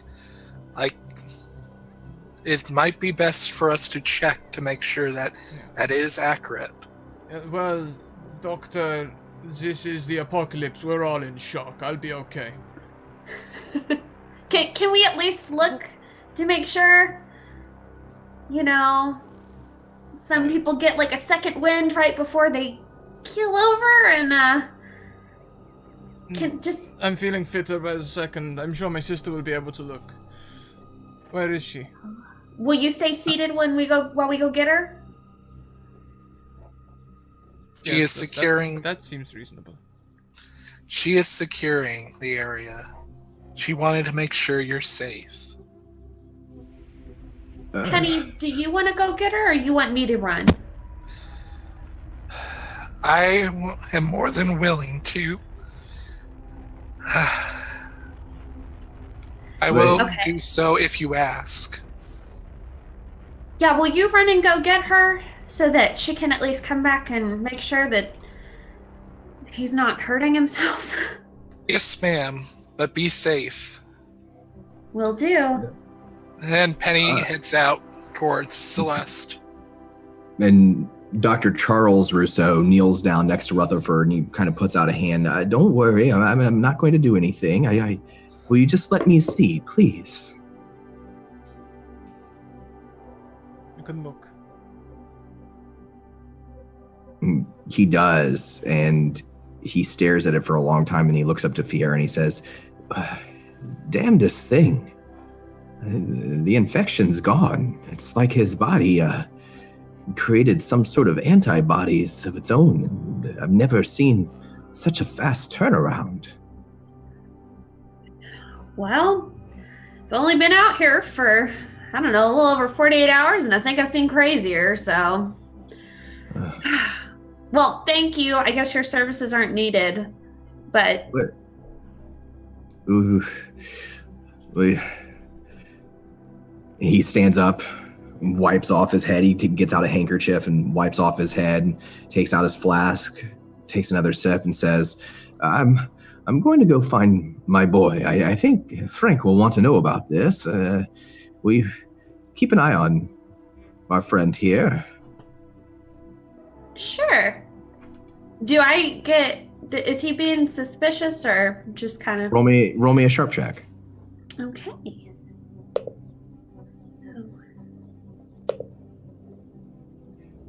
You don't think so. You think he's being sincere in that he's surprised. You think he's being sincere in that he told you probably the truth. He as far as like, is he acting suspiciously? It's hard to say. He does seem genuinely surprised. Okay. Fiera's just gonna be like, okay, we'll see you in a bit.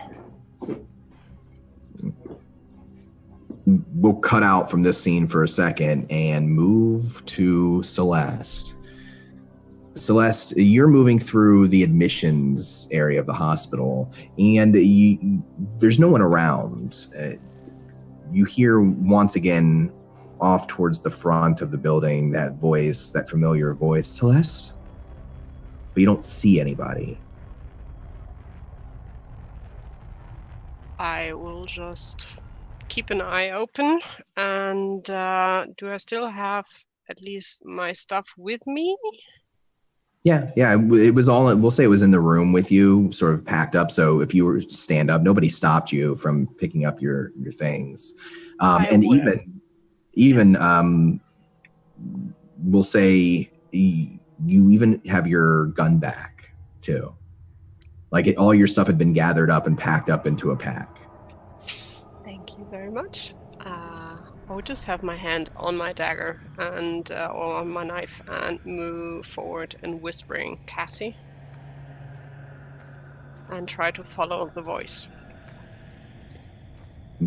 As you get closer to the front of the building, the bright sun reflecting off of the snow outside through the window, kind of blinding you a little bit. Those front sliding doors of the hospital open up. You're not quite close enough to them that they should have automatically opened up, and that's something that you would note in the moment.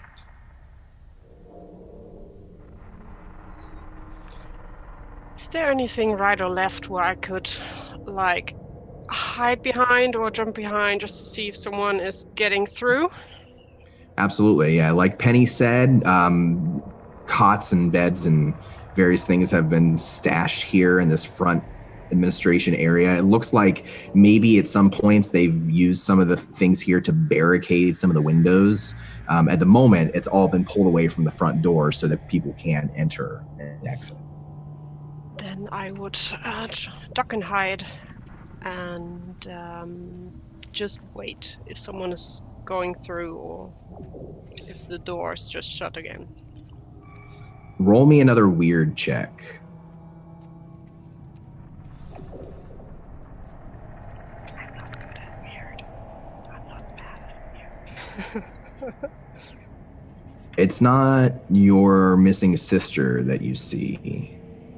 As the light dims a little bit and you can see the silhouette of a reflection. It's a man, tall, not a giant, but tall, with shoulder-length, curly, dark hair, wearing a jean jacket and rugged jeans, boots, his hands, his thumbs looped into the loops of his jeans. And he's giving you a smile. This is the man you saw before. This is the man who you saw with your sister in New York City. He doesn't say anything yet. He's just looking at you, standing right in the entrance. So he's seeing me. I wanted to duck and hide, basically, that whoever comes in doesn't see me. Absolutely. Give me a, let's call this a cool check. Nope. I'm bad at this. You duck behind a desk that's been turned over onto its side and kind of pull behind it. You hear the doors, the front, close again, and then you hear a footstep. Footstep. Footstep. Fingertips tapping on the edge of cots, the tops of desks. They're getting louder. Basically, when I know it's getting, or he's getting closer, I would pull out my gun and stand up, gun up front. Whoa, whoa, whoa. Celeste. There's no need for that. Put your gun down. Please. Not moving the gun down. Who are you? I'm a friend of a friend. I'm a friend of a lot of your friends, in fact. I'm here to help you. Which friends? Well, some friends you met in New York City. Named? Oh, what were they? Desiree, Hidale, something like that. Chris. Then there's the girl, too.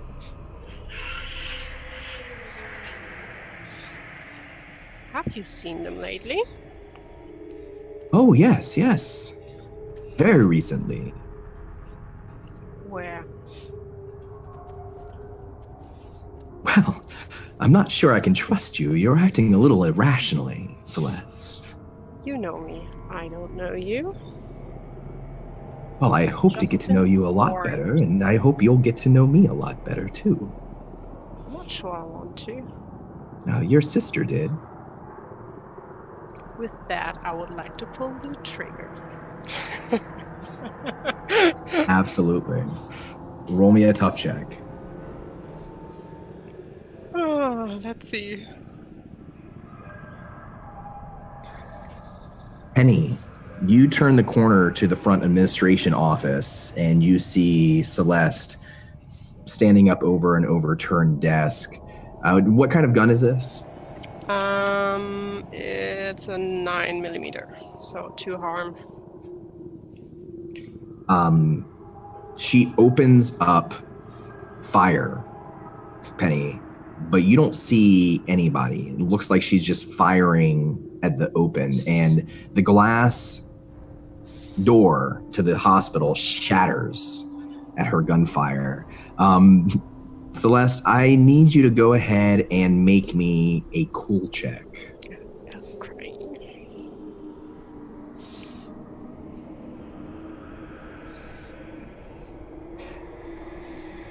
You don't see him. You pull the trigger and he's gone. For a moment, you think you see him outside, out on the street, and then he's gone again. It's like you blink twice and he's no longer there, but you do hear him speak to you one more time. It's in your ear. Bring Frank. I'll reunite you with your sister.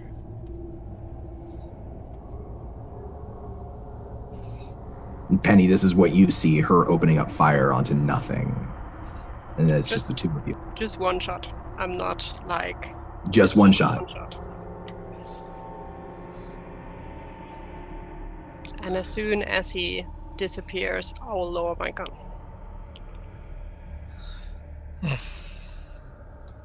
I take it you were securing the building? I am startled by someone talking behind me, quite sure, just being pulled out a bit out of it. I thought I saw something. I am sorry about the door. You do what you need to maintain safety. There's something I can try. And she pulls out of her Eisenhower jacket a little box with a little handle on it. Has a little like white X on it. And she goes, "This should at least help us educate us." It's like and she presses a button and the thing lights up as it's scanning the area. And All it does is it changes colors to indicate different information about what might have been here that is beyond the realm of science. Excellent. All right. Roll me, let's call it a sharp check for investigate a mystery. Would tactical genius apply? Absolutely.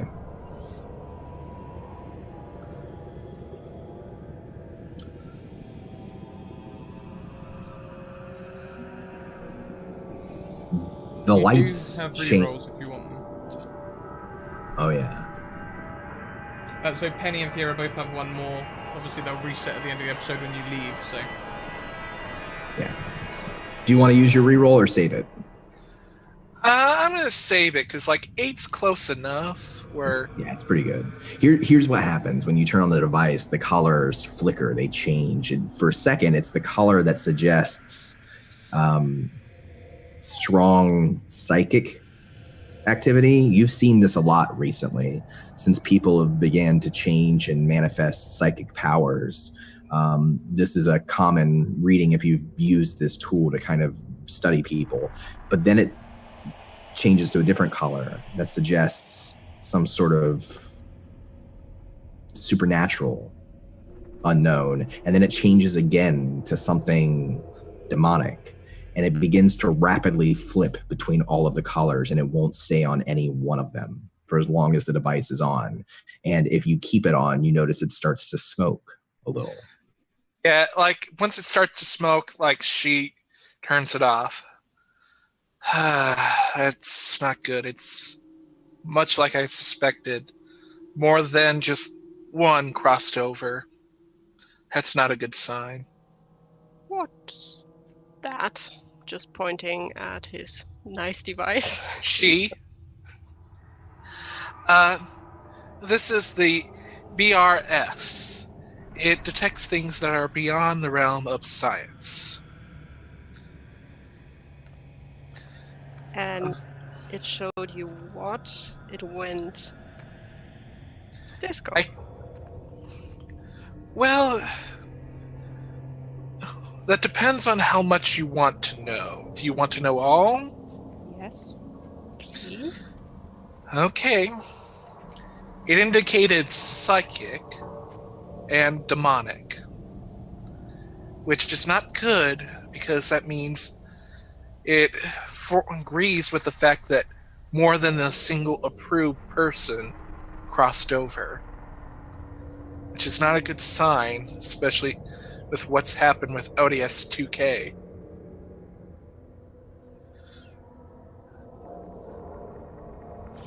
So something was here. I didn't make it up. No, but most likely it was a mental incursion on your body. That the physical person was not there, but you did feel their psionic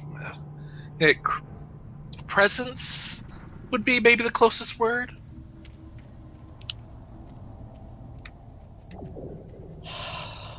Do you have any experience if he would have at least need to be near? I don't have enough information.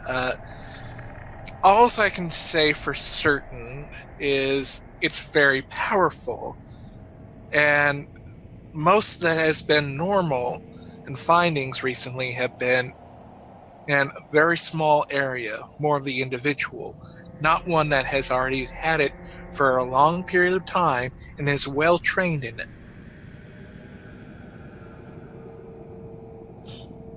What are we talking about?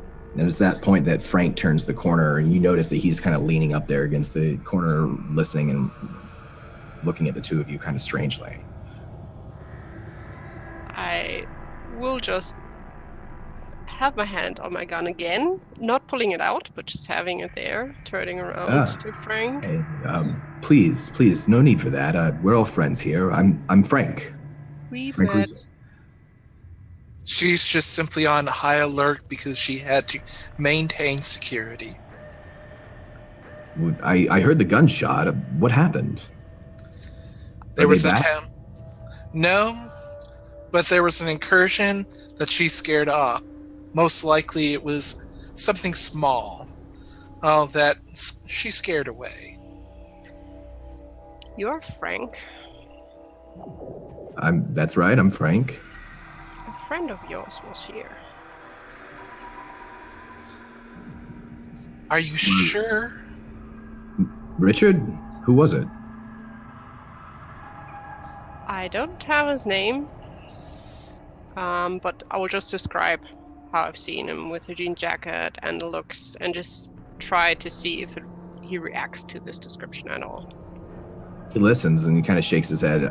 That people still wear jeans with jean jackets? I thought that went out like 20 years ago. Oh, I've never seen this man. At least I don't think so. Where'd he go?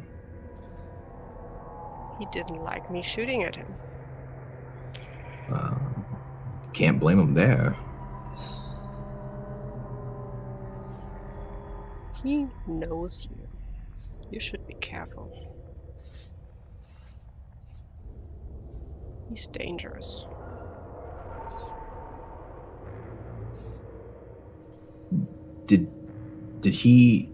Was he here? Is he in the hospital right now? He's gone. Frank looks outside. He kind of mumbles beneath his breath. Richard. He takes off running out the front door. Knocks through some of the broken shards that haven't entirely fallen through from the gunshot, kicks open the door, and goes out into the streets beyond. Penny and Celeste, what do you do at this moment? I suggest that we go back to your brother. But I will stay with you to make sure you are secure. Thank you. I don't need to be saved. I can look out for myself, but it was all the buddy system. Well, 4 eyes see more than 2. You're right on that. Can I just at least kind of lean out of the door just to see where the dear Frank went? Absolutely. So as you move to the front door, we're going to cut away about a minute and a half earlier. Fiera and Rutherford. Charles is left, presumably to go look for his son, and that's when you hear the gunshot. It's not that far away from you. Rutherford flies out of the bed towards the gunshot. And Fiera is going to quickly follow, trying to get him to sit back down. Can I use the flee ability here or something like that? Absolutely, yeah. Because I get +1 to... I guess it's chase. I've heard the gunshot and I'm chasing the gunshot. I think that's fair. So when you chase, I can take a +1 ongoing. Go for it. Yeah. What are you rolling here? Are you just rolling tough for protect someone, or? I don't know. It just says preternatural speed. You go much faster than normal people. When you chase, take a +1 ongoing. Yeah. Let's call it a tough check, because you're fighting. You're still hurting. You know.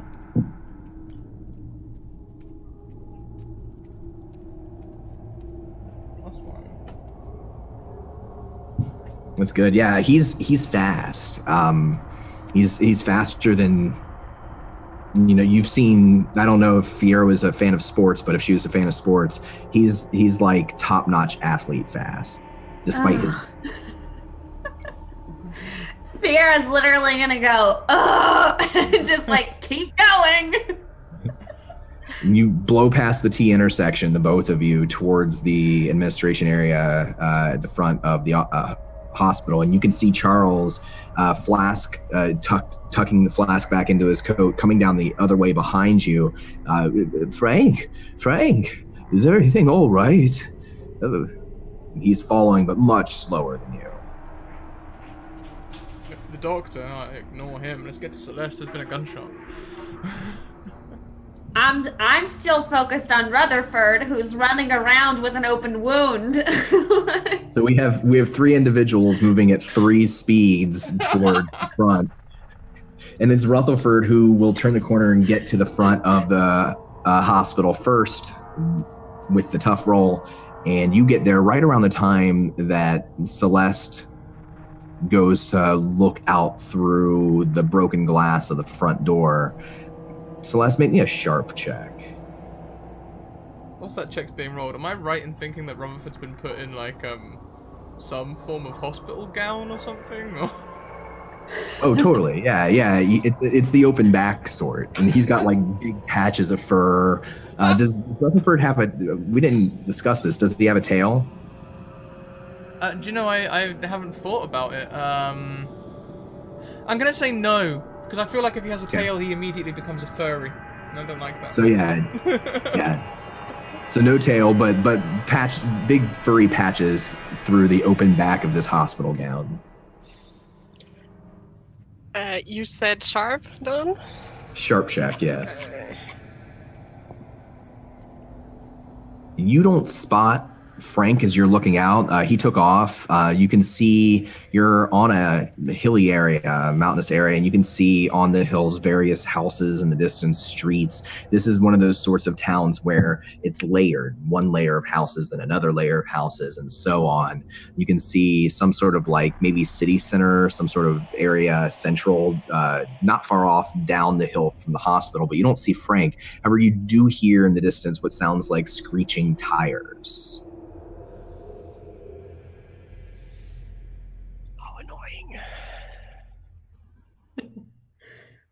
I will turn around to Penny. We need to find the old man. And I would agree. I would be curious about some questions about his son.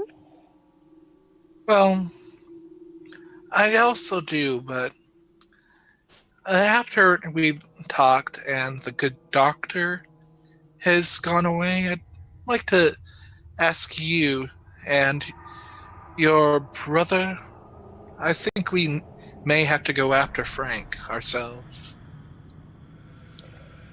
I would be curious. He seems to have some answers I need. It's at that point that Rutherford turns the corner. Celeste, is everything okay? She did a good job. Doing? I had a gunshot. It wasn't me, I'm fine. You look fine. Ner? Yes, I'm feeling a little better. Let's still have a look at you. Can I just walk over to Rutherford Sure. to basically get him to walk back to where he came from? And as I pass Penny, just thank you for your help so far. No problem. I'm just the middleman. As you approach Rutherford, it's at that point that Fiera turns the corner. She is going to immediately stop and put her hands on her knees, panting. Oh no, he's fine. What were you, like an Olympic legend or something? But I heard a gunshot, I had to run. Yeah, okay. Next time, give me a little warning so I can, like, get a piggyback ride or something. I'm sorry to have alarmed you. So, what happened? What did happen, Celeste? You just said you fired a shot? Why? I saw someone. One of the men from the armored car? No, but he said he knows our friends from the truck.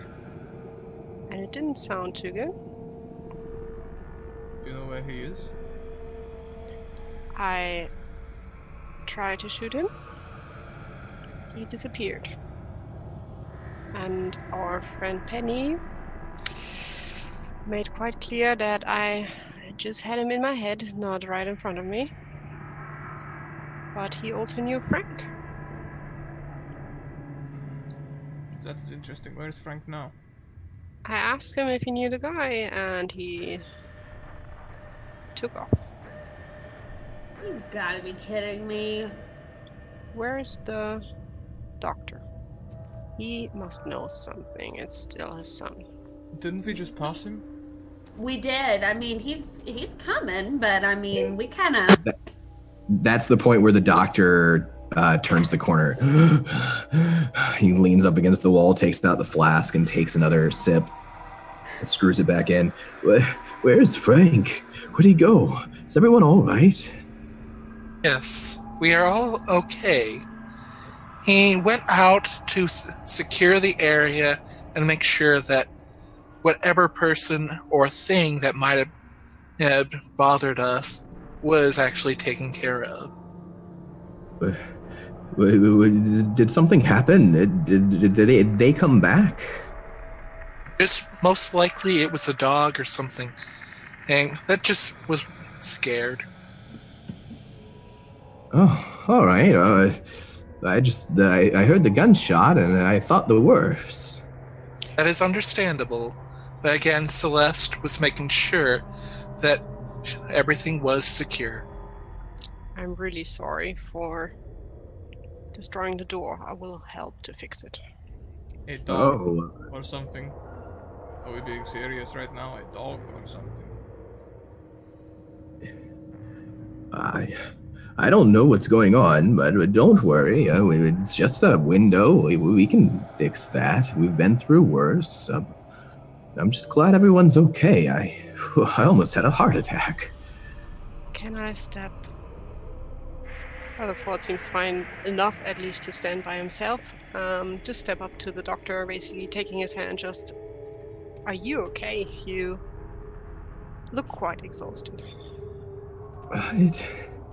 He kind of, you like tears well up in the doctor's eyes, and he looks much older in this moment. It's just been so much. Every time I think I've got it under control and everyone's all right, I lose another one, and I can't do this anymore. And Frank, he helps, but I know it's wearing him down too. Doctor,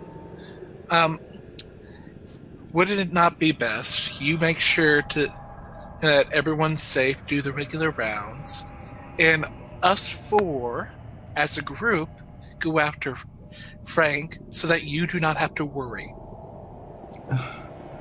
Yes, please tell him. We haven't had a good father-son dinner in quite some time, and you're all welcome to join us. I found a chicken. I think it'll be good. I don't know. My wife used to cook the chickens, but I'll try and just bring him home, okay? Oh, that sounds wonderful, Doctor. We will be with you shortly. We'll go and find your son, and we will come back for a lovely meal. And I sort of look at Celeste. You should get your clothes and your stuff, please. And my boots and my motorcycle, huh? And I'll go and head towards wherever we started. And can I just, Pierre, would you mind just keep him company, just that he finds his way forth and back? I'm not sure if he got everything lying on the table. And we just meet up here? Do you want me to take Rutherford back? Yeah. Just to, that he can get his stuff, show him where it is, and then meet back As up long here. as he doesn't run again, I'm fine. And she'll follow she'll help Rutherford find his way. I will try not to shoot anything to make him jump again. Thanks. What is wrong, nurse? You don't like to do a little bit of exercise? You're not keeping your cardio up, huh? Listen, I'll do exercise on my own time, but none of this Olympic racing stuff. Rutherford's just sort of... It's quite actually probably quite nice for Celeste to see, actually. He's actually just laughing. Probably hasn't done that in a while, thinking about it. Probably not. So Rutherford and Fiera, you head off to get your stuff. It just takes you a couple of minutes. In the meantime, Penny and Celeste, roll me sharp checks. Okay. Can I use tactical genius here? Not on this one. This is just Okay. this is more generic. And Dr. Russo himself, he's also returned to somewhere deeper in the hospital. Nope. I wasn't finished with him. Is there something else I can help you with? Still make your sharp check. I will do so. Okay, we'll get to that in a second. I was just curious. Before your son left, he said the name Richard. Does that ring a bell for you? Richard, yes, his best friend growing up. They both survived. They helped me take this place and make it what it is. There's these. I don't know if they're people or what, but they've come to Cumberland several times and dragged people out of their homes, and they've vanished. We don't know where they go, where they take them. They took Richard just a week ago, and Frank's had a hard time sleeping since then.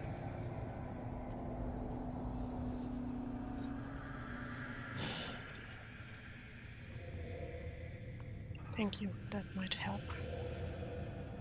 Of course. Take a few minutes rest and stop drinking. It's not helping. Roll a charm.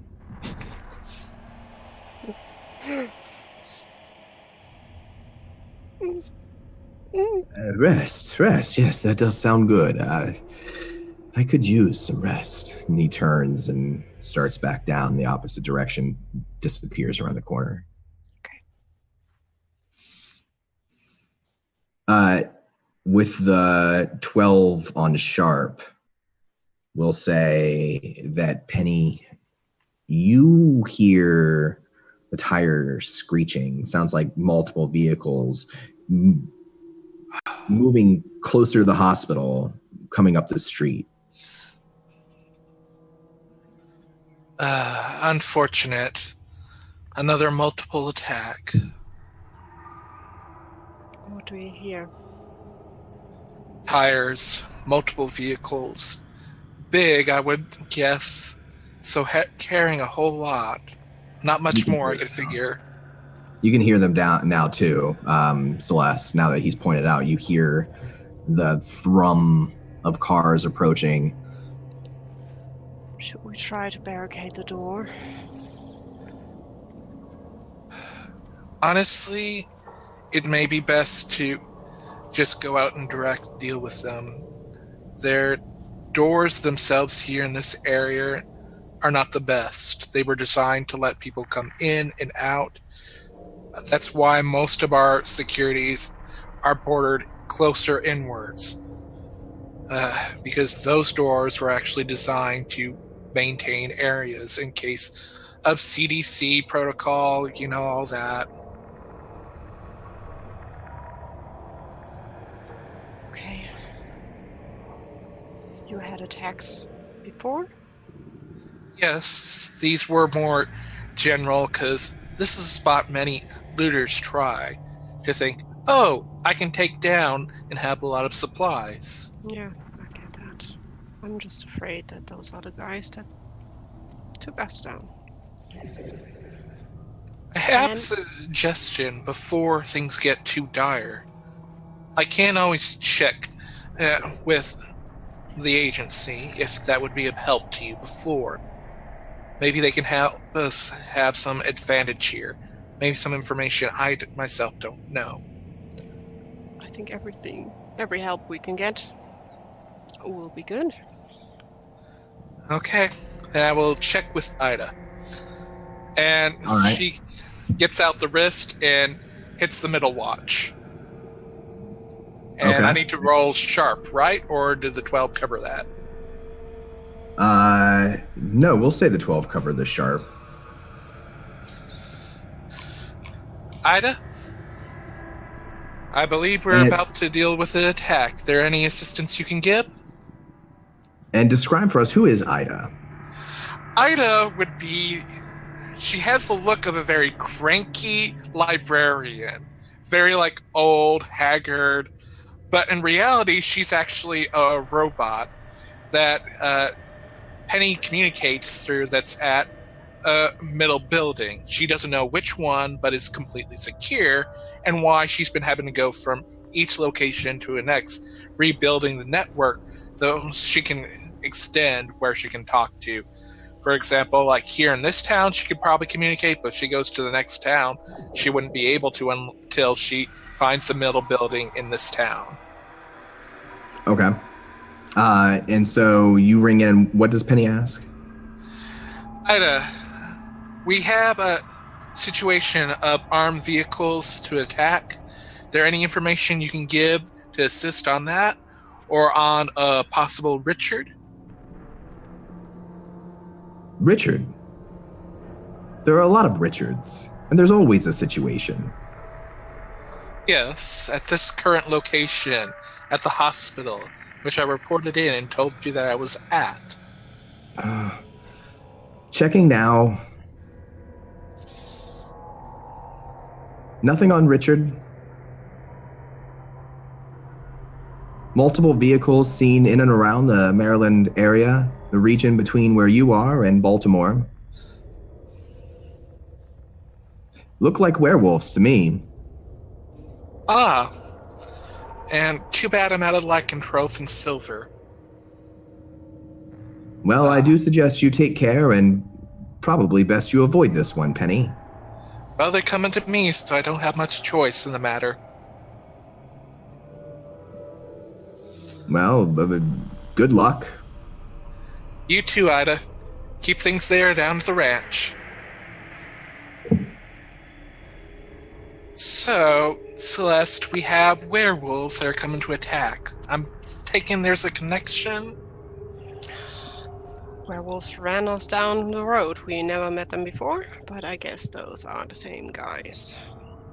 Well, there is two possibilities. One, this is just the standard werewolves wanting to take care of the community, thus, with your brother being a werewolf, they're wanting to take him into the coven. That's best possibility. The other is more likely they are working for a demonic force that roughly they're the brunt, the threat that they command. And there's a much bigger, much unfortunate baddie after that, unfortunate ma'am. Honestly, both options sound awful. But let's see how we can deal with it. Can I just look down the hall where Rutherford and Fiera left? We'll cut away to Rutherford and Fiera now. You've collected your things and you're returning back to the front. I'd want Fiera to roll me a tough check. Uh-oh.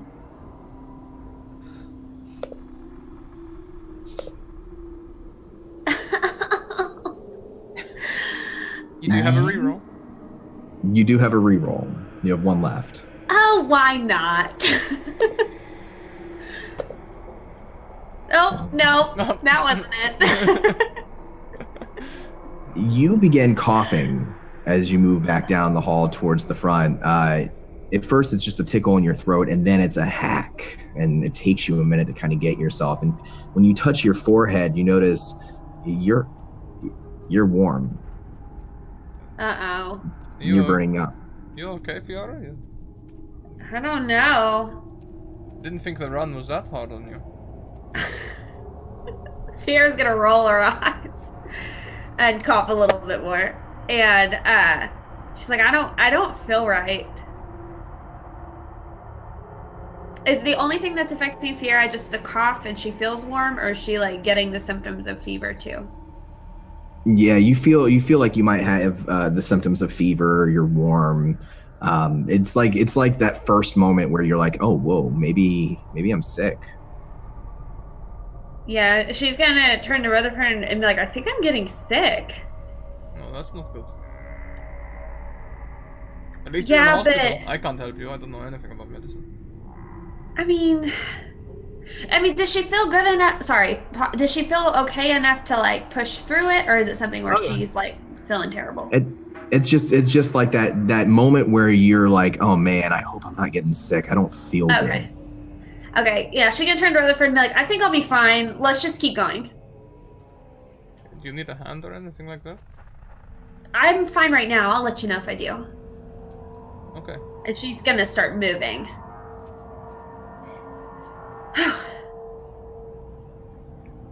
You all are able to return to the front of the hospital, the four of you together.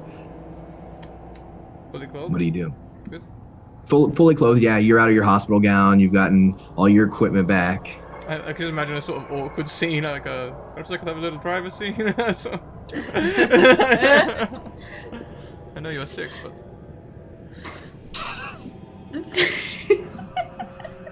Farrah's gonna give Rutherford some space. And then we'll return to the front of the hospital. So you all reconvene at the front of the hospital, and now what is the plan? Does Rutherford even know? Rutherford probably didn't hear that, right? Do I need to make a check or anything? Or? I think the first thing you would show up. Yeah, would just. The tires are the sounds of cars are gone. Like they came and went. So you wouldn't have heard the sounds, but that doesn't mean they can't tell you about them. So this isn't an incoming attack like it sounds? It sounded like it was getting close, and then it moved away. Oh. That makes things even worse than I thought.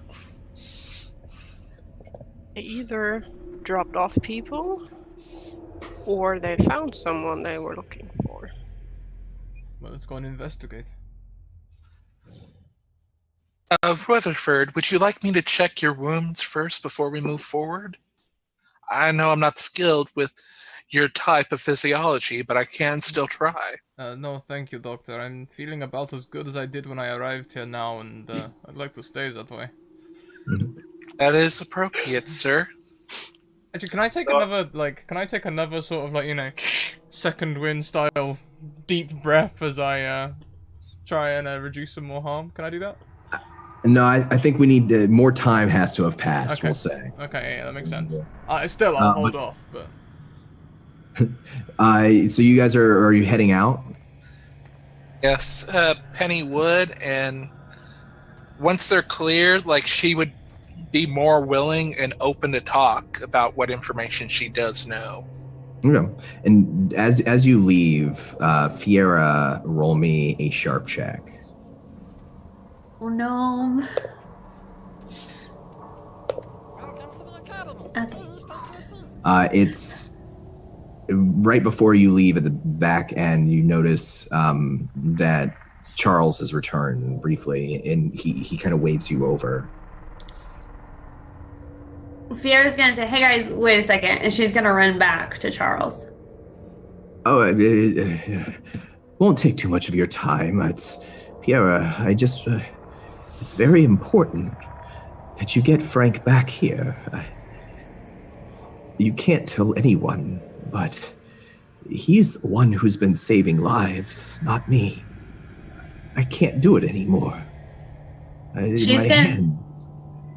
She's gonna take his hands and she's gonna say, I know, it'll be okay, we'll bring him back. Thank you. Thank you. And he sort of steps back and dazed, just kind of watches as you guys leave. She's gonna turn around and catch up with the group. You all find yourselves outside the hospital. Cumberland, as I said, is a mountainous town with layers on the hills of homes. You can kind of see most of the town all around you. And if you were to get to the edge of this hill, you could look down into the town proper where the city center is. And let me know how you want to proceed. There are cars around, not your pickup truck. You could probably guess that it's been totaled. But if you want to try to steal a car or anything like that, whatever you guys want to do. All of that salami gone. You probably ate it already. I ate a lot of it, but there was still some left. The salami from New York City Sabaros is gone. We will find something new. Should we first circle around and see if they're around here? Yeah. Form of perimeter, buddy up. Yes, sir. I was just asking, I don't know, usually I go and just hunt things look for things and... It is wiser to keep to a buddy system. If you would like to stick with your sister and me with Vieira, as we move forward, I am okay with that. Up to you guys, if Celeste... Fight and shoot? Looking at Penny and Piera. I have multiple ways, though I prefer my big knife, and she pulls that out. That's good. Non-lethal. I prefer to have violence as the last action. So that sounds Fiera. like one who isn't a good fighter, and Fiera? Fiera's gonna pull out probably, I think it's my Magnum. She'd be like, we'll be fine. Rutherford, if you do not think I'm that of a fighter, I can always introduce you to Big Bertha. No, I'm just saying, you sound like you wish violence to be a last resort, and that is a liability in this time. There are more than one way. Trust me on that. If we need to, I will introduce you to Big Bertha. I'm not threatening you, Penny, I'm just saying. No, I can understand that, and that is one way to be. You are more focused on fighting. I'm more focused on saving lives. Just different things with the same goal. We shall see. So, is our plan at this point to split into 2 pairs of 2, or are we... Okay. Yeah, I think So, I mean, Rutherford's satisfied that they'll be okay together. and are we all going on foot? How's everyone approaching investigation, each pair? Penny will probably try to see if, the middle watch will give any indication to the trucks themselves, because it could have kind of like a little GPS direction of where the last location of those trucks were, but not much else. Fiera, while Penny's doing that, Fiera's gonna look for any clues to see if she can figure out which direction Frank went. All right. Both of you can roll me a sharp check. And technical genius, would that apply? Absolutely. So you can do cool check for Penny. We'll move over, before we play that out, to Rutherford and Celeste. What are they doing? How are they approaching their search? Rutherford isn't smart, but he's fast. Celeste's the smart one, so... While Celeste tells him where to look, I guess that's where he runs.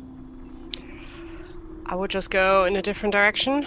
I would have made out with Fiera that in case anything bad happens, shoot once, because shooting you would hear definitely, even if you're at the other side of the building. And I would also keep my eye open on probably more werewolf tracks, human tracks, just to see whatever came near or by, if they dropped off and are somewhere around. And Rutherford, just keep your eyes, ears, and nose open on werewolves or other things around here. Can I All try right. and... I don't have an ability for it, but can I try and sniff them out? Can I do something weird? Can I try and use some weird hunting skills or something?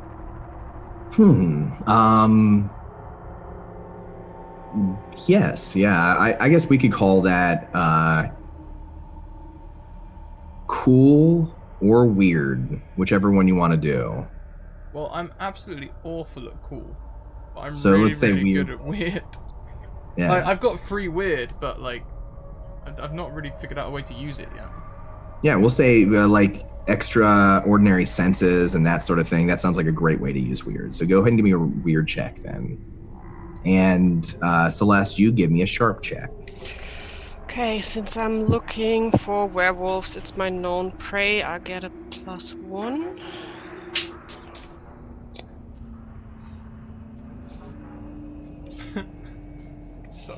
fuck that I'm your known prey. All right. I mean, there's one right next to you, but beyond him, we're gonna stick with this scene. We're gonna stick with this scene, and we'll come back to Penny and Fiera here. Are you going on foot? Are you trying to grab a car? How are you approaching? Celeste and Rutherford. Oh, on foot, right, Celeste? We are on foot. I just want to circle the hospital building, and by car we would miss too much. So by foot. You're circling around in the opposite direction, the hospital building itself, and Rutherford, you remember Frank's smell, even though you just met him for a moment in the hallway of the hospital. And it's when you're getting towards the back of the building, you can smell him. He's somewhere through the back tree line beyond the parking lot. And Celeste, you hear, as you're moving back there, what sounds like another set of tires squealing. We probably both point at the same time in the same direction. Do we go and investigate, or do we tell the others first?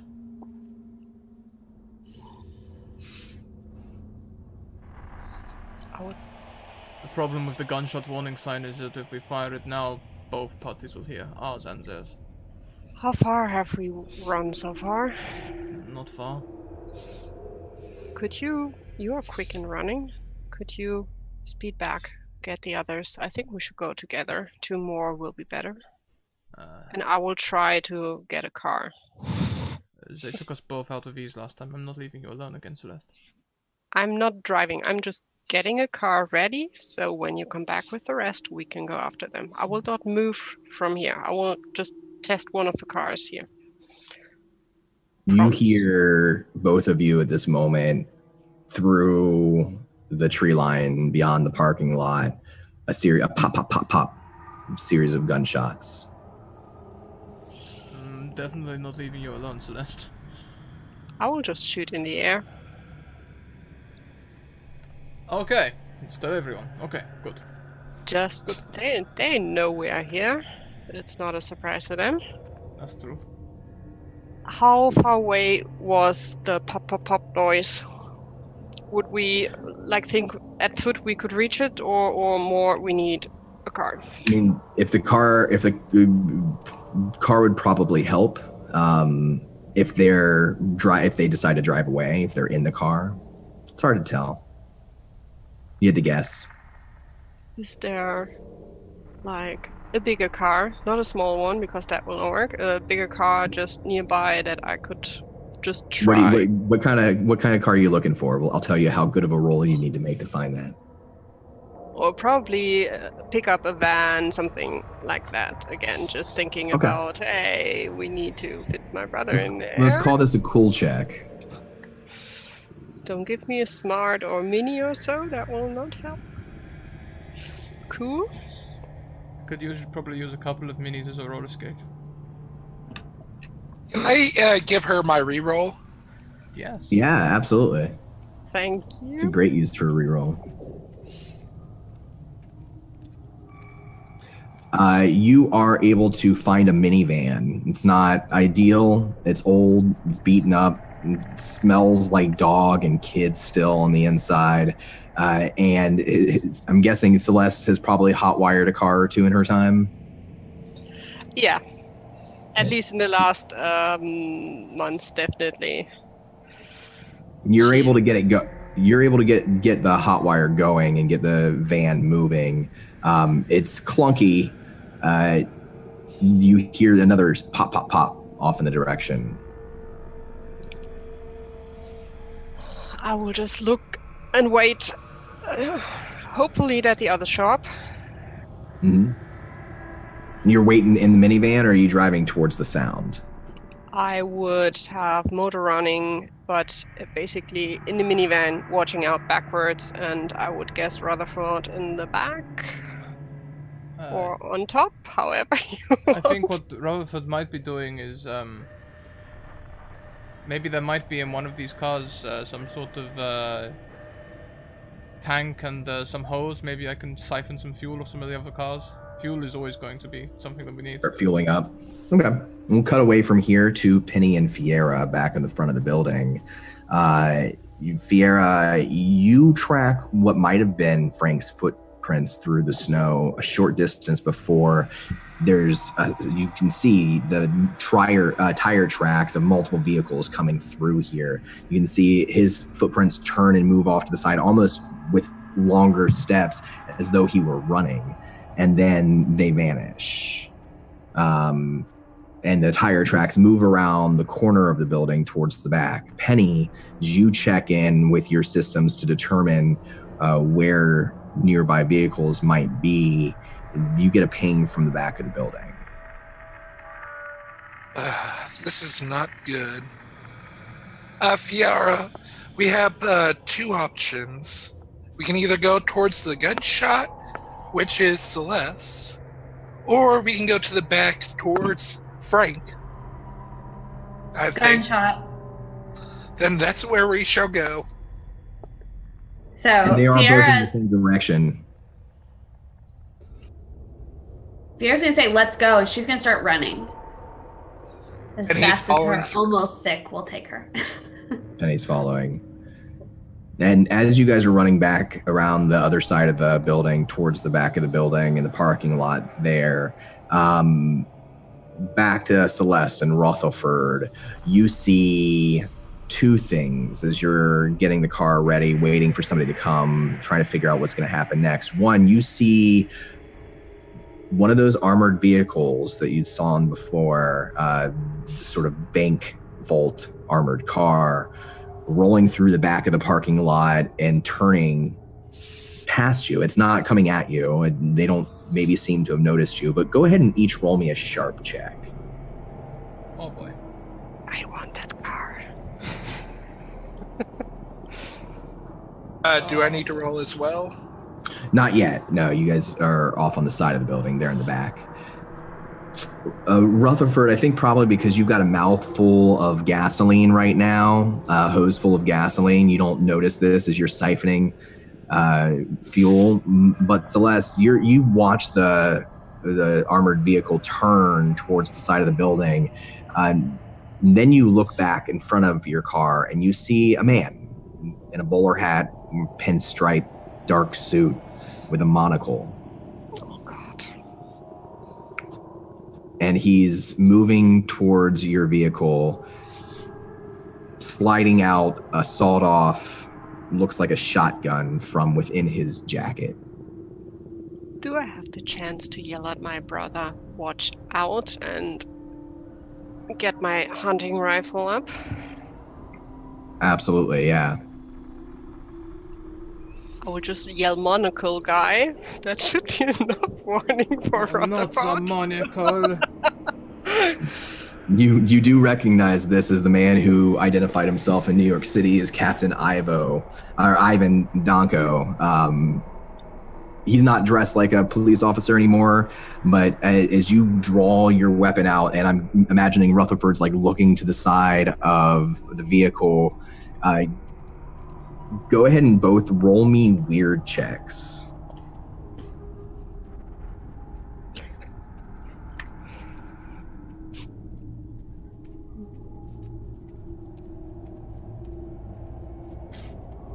Rutherford, you feel that same rage, like there's something inside of your skull banging away, and only violence can release the pressure, but you're able to stay focused as you see Ivan there. The last time you saw him, you threw him through a window, and then he vanished. I did throw him through a window. I threw him through a window again. Celeste, you feel the same way, except for you haven't experienced this before. It's this blinding rage. You can only see red, but you don't see red for Ivan. It's that hatred for werewolves that's overtaking you. You remember what they did to your sister, to your brother. You remember what they did to you in the snow, missing friends, not knowing where they are. That hatred becomes momentarily an irrational obsession. And through the driver's side window, you see behind the car near the gas tank, Rutherford.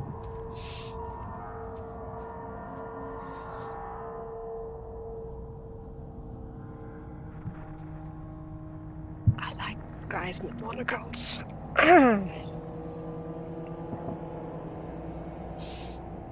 The question is, would it be strong enough for me to turn on my brother? I'm really not sure. I think it's your call at this point. In her mind, it's a difference. They're werewolves, and it's a brother. That's split it. It's a weird thing just for herself to keep the distance and not mix that up. So I guess she would point at him, but not pull the trigger and trying to fight it off. It is difficult, more difficult now to separate the two for you, Celeste. And Rutherford, you'll see Celeste, I'm guessing out the side of her window, of the car window, the minivan's window. She points the gun back towards you. And you see Ivan at the same time stepping towards you, cocking back the shotgun. I will also, at least whispering, Cassie, I need help with this. Whatever it brings. Roll me a weird check.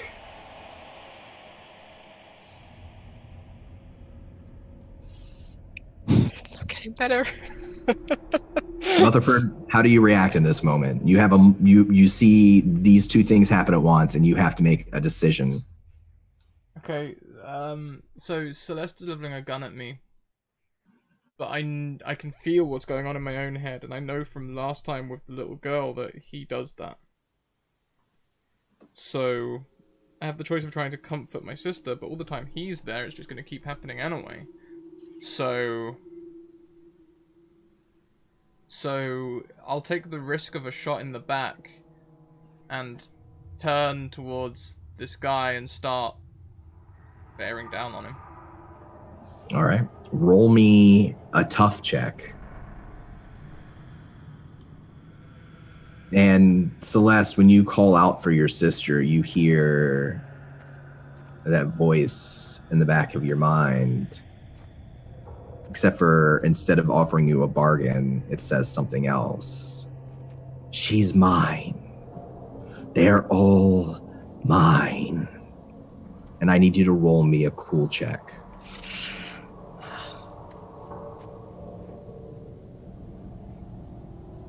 For a moment, you feel your finger tightening around the trigger of your weapon that's trained on your brother, but you are able to shake it off. And then Rutherford darts past. The monocle man, Ivan, pulls up his shotgun and manages to get a shot off, but it's too low as Rutherford charges and leaps at him. You knock him to the ground. How are you attacking? So I'm on top of him, I'm in intimate range, I'm gonna bite him. Yeah. And how much damage does that do? 3. So you were tearing at his shoulder, you're tearing at his neck. It's not blood that spills out of him. It's something like water, but it smells putrid. And he's still trying to push you back and get off of me. You'll be just like the rest of them. We all serve. And he's fighting back as well as he can, but you've got him pinned down for the moment. And Celeste, you have your wits about you again. What do you do? He's down on the floor now, Rutherford. On top of him, probably. So I don't have a clear shot. I would have the risk to shoot my brother. How far away are they? It's just at front. They're like out in front of the minivan now. Can I jump out and run towards both of them? Hunting rifle. I will leave it in the car, honestly, because it's useless for anything close, and pull out my knife. Absolutely. So run for you them. Trying to attack, or just like stay back behind with a knife? I would try to attack him if I can. Do it. Roll me a tough check.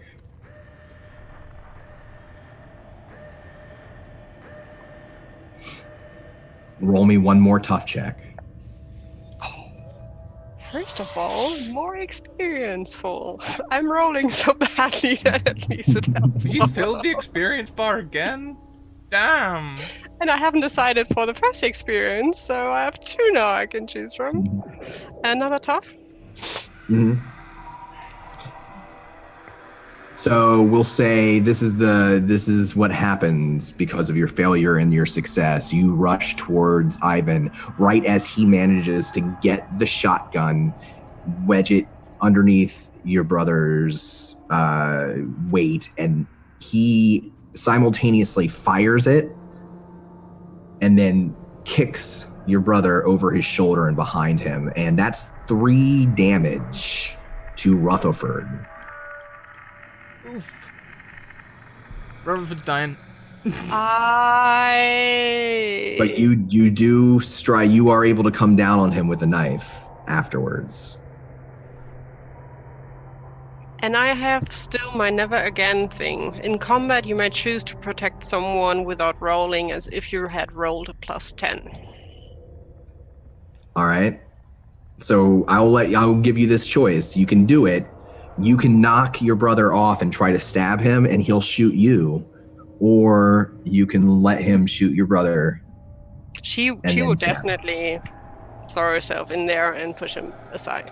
So Rutherford, you are about to bite down on him again, and you feel the weight of your sister smash into your shoulder. She knocks you off of Ivan, and she's about to bring the knife down. She does. You deal how much harm with the knife? 2. You bring it down right into his chest, and again, water spurts up out of it, but it's darker than water. It smells rotting. And then he pulls the trigger, and the shotgun sends Celeste back up into the air. She smashes into the windshield of the minivan behind you with 3 damage. And I think at this point, it's safe to say, how's Celeste looking? The question is, does my armor count against that? Not against shotgun damage. Shotgun ignores armor. How annoying. I'm not looking too good. I made a mistake earlier. I forgot about my Claws of the Beast ability. My bite should have done 4 damage. 4, perfect. So he's, I'll say this, even though he gets the shot off and he's starting to stand up again, he looks rough. You've not seen him look like this before, move this slowly. And that screaming, pounding sound in your heads, it's gone. Rutherford, you have a moment of clarity right now where you can really make a decision before he has another chance to act.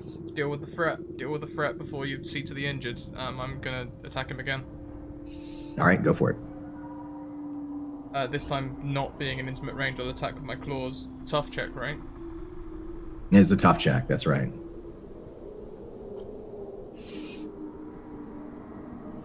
And you get a +1, is that right, with your claws, or? 3 damage, yeah. My natural attacks deal +1 damage. Okay. So, how do you take out Ivan? I'm going to rip his shotgun armor.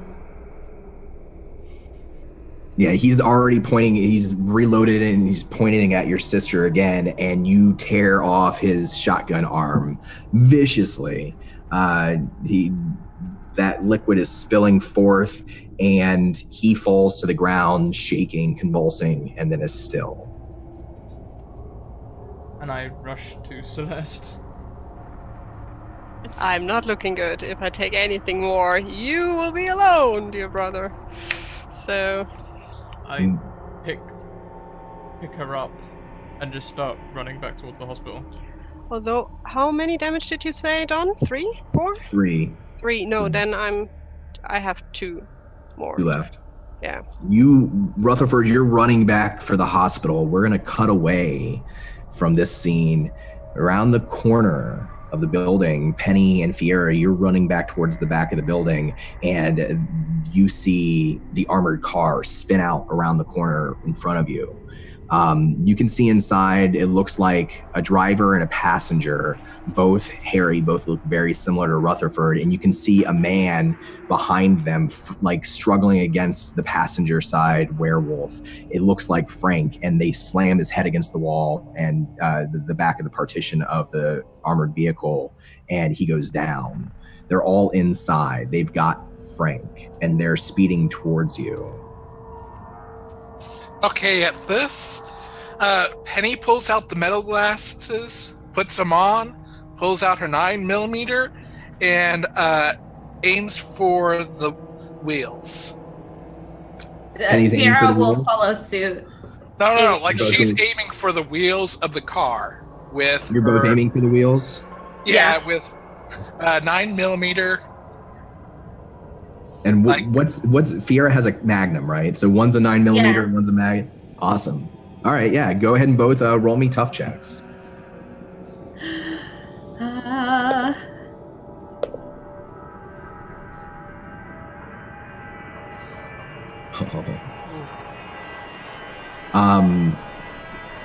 So you both pull out your guns at the same time. Penny, it takes you an extra second because you put on the glasses first. Fiera, you shoot one of the tires, one of the front left tire, and the armored vehicle spins a little bit as the wheel pops. And as it turns, a stone that it catches on underneath the snow kicks up. It flies straight towards you, Penny, and you lean back out of instinct as you're pulling back on the trigger of the 9mm. It doesn't shoot through the wheel. It shoots through the window, and you can't tell if it hit anybody or anything, but it breaks the passenger side window. The armored vehicle begins to steady, and now it's bearing down, not to go past you, but it looks like it's going to run straight for the both of you. Okay, can Penny just kind of like put away the 9mm and pull out the knife then? Sure. What's Fiera do? Okay, so the car's coming right at us. Mm-hmm. Is there a wall to one side? There's to your right is the hospital wall. And how close is it? It's about 15 feet. Okay. Well, she's going to reload her gun because I have to do that, I think. And she's going to shoot again, but I think this time she's going to aim for the driver. Okay.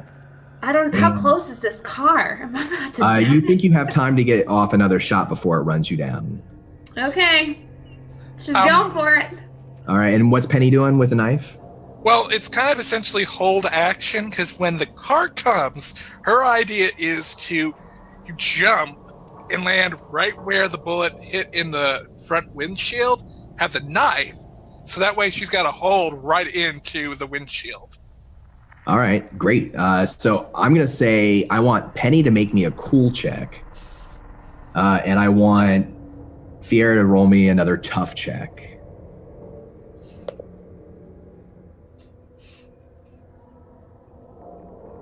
Ooh.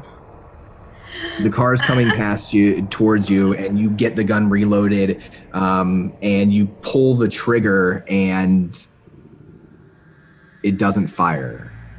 You're not sure if it's jammed or if that chamber was empty, but in the moment, it doesn't fire. I need you to roll me a cool check.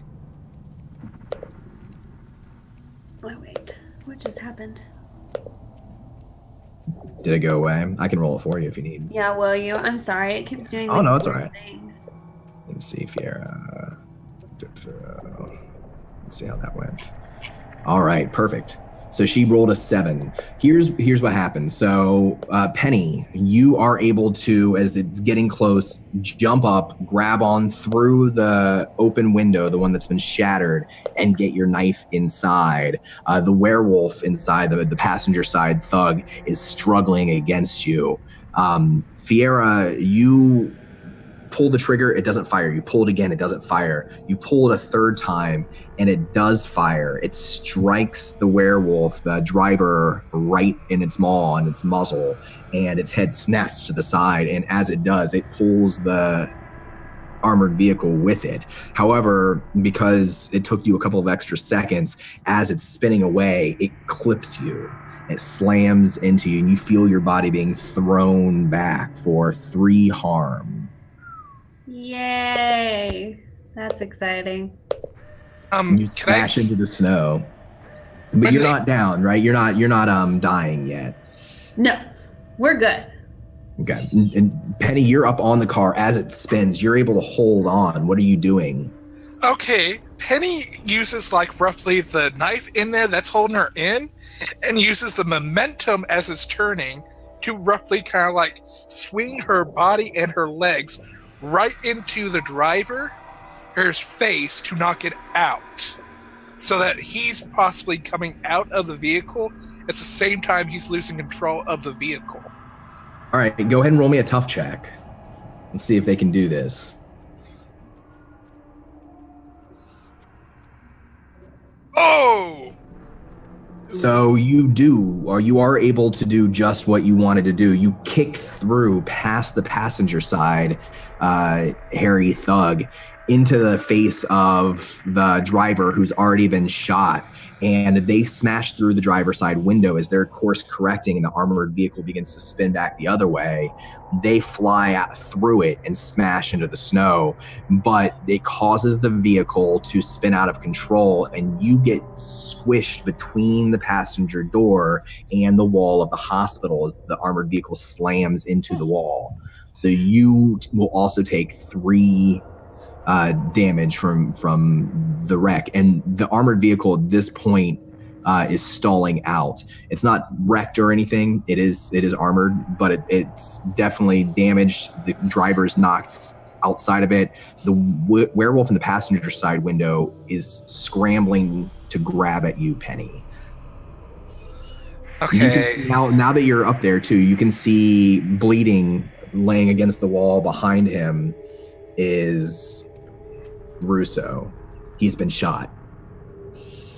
Probably your misfire. Yeah. So roughly what she's gonna probably say is, use this to escape. I'll distract him.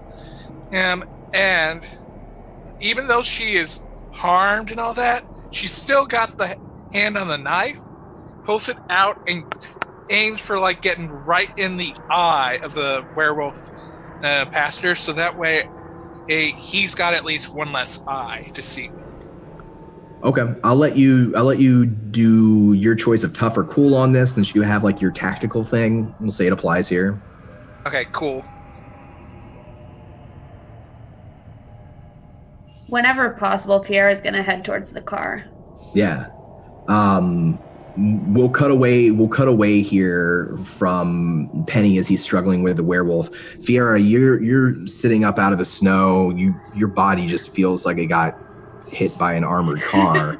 And as you're stumbling through the snow, leaving a little bit of a blood trail behind you, the werewolf that's been shot once and knocked out of the car also rises unsteadily to its feet, and it's staring at you.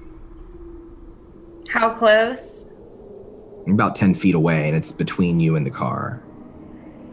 She's gonna keep heading towards it, but she's gonna pull out her sword. Her sword. What's her sword like? What does it look like? Yeah, what kind of sword is it? Well, it says cold iron sword, but it's just like, definitely something she found in a museum, that she really liked. I was like, I'm gonna keep this, because, it's an apocalypse. So it's, I would imagine that it's from like the times of knights and stuff. I don't know which museum she got it from, but it's just a very traditional, almost like royal sword. I don't know how to explain it really. Yeah, so it looks like it might have been ornamental, except for it is made out of iron and it's very sharp. Yeah. And now she gets to use it. So let's go ahead and make your attack. All right. What do I need to do for that? Oh, tough. Tough. Okay.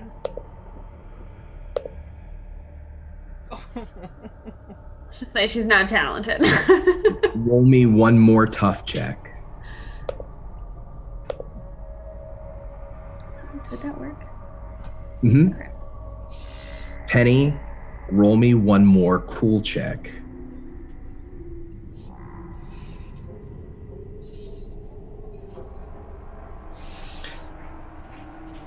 Jordan, Fiera comes at the werewolf with the sword, and 2 swings the sword, and even though this thing is battered and beaten, it knocks away the first swing, and then it swipes, and you can feel its claws raking across your chest.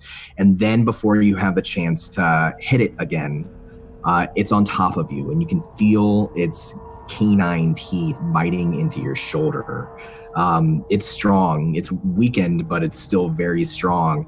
And that's going to be 3 more harm. 2 for the bite, 1 for the claw. Okay, so when all the things are filled up, then I'm dying, correct? If you hit 7 harm, then you're dead. Okay. Oh, so how okay. is she doing now? I have 6 harm. Okay. Penny, we'll give you a second here to think about what you want to do next, Fiera. Penny, inside at the edge of the car, you're struggling with the werewolf, and it also bites into your shoulder. But because of its position relative to yours, you only take 1 harm, and then you are able to jam the knife into its eye. With some struggle, as you're fighting against this thing, it goes still, and Frank is bleeding, laying against the back of the truck, looking woozily forward, and then you look out through the window to the front of this armored vehicle, and you can see the other werewolf is on top of Fiera. Okay. I'm thinking most likely, so the one that I had shoved the knife into the eye of, he's down, right? It was very, The Walking Dead, sometimes there are some things that just end a creature's life, and this creature was snuffed out immediately. As planned. Okay, then her next move is to, from where she's at, use the middle hook, because I think it'll be long enough to just shoot out and grab the neck of the werewolf, which is just like from her wrist, go out and grab the neck to pull it back the werewolf. Roll me a cool, and then Fiera, what do you do as you're struggling? You can feel yourself bleeding out. This is a very terrifying, maybe the last moments of Fiera's life. Muted. This is the one that's been shot, correct? This is the one that you shot, and then it got knocked out of the van. Okay. So her first instinct is to find where she shot it and stick her fingers in it and just start digging at it to try to cause pain. Sorry, go ahead. Oh, I was gonna say it was the side of its face too, is where you shot it. She's gonna stick her fingers in it and push as hard as she can. If that doesn't work, she's gonna find her dagger, because I assume the sword's far away. So does the middle hook help her at all? Yeah, so what I'm going to say is, here's what happens. I'm going to let you roll tough with +2 forward. So when it gives you the prompt, add 2 to it. The hook wraps around the creature's neck just as it's gnashing its teeth, about to bite Fiera one more time. It pulls its head back, and in that moment, it gives you just a little bit of relief. Oh, I don't think that was right. Should have given you plus. No. Yeah, I don't see know what happened. You got 5, so that's and you have +1 tough, is that right? On your character sheet? I have -1 tough. -1. So that's a total of not 0, but 11. Okay. Yeah. So it pulls the head of the creature back as the hook wraps around its neck, and Penny, you pull its head back. It releases just enough pressure that you can get your fingers up into that hole, and you feel 2 of your fingers actually go into its face, and you have a decision here. You can try to push it off of you and scramble away, or you can try to do something else, Fiera. She's gonna grab her dagger and just shove it in its neck, because she's pissed. All right, I'll give you +2 to this one as well. Does it destroy the middle hook? No. So let's see. That's a 5. 4 plus 2 is a 6. So you stab up to its neck, but its hand comes down and it grabs onto, you can feel its claws pressing into your arm. You can't quite get the dagger up to its neck, but your hand is still holding it up there. The middle hook has its neck back. And I'll let you try one more thing before it snaps free. Oh, man. At this point, I think can she get away? Is that possible? Absolutely. Okay, she's gonna like scramble and get out from under this thing. Let's call it a cool check.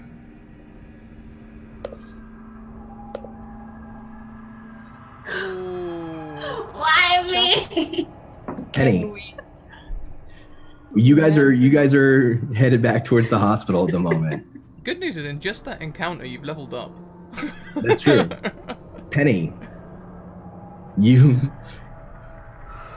have one last moment here as it snaps through the middle hook and bears its weight down on her again.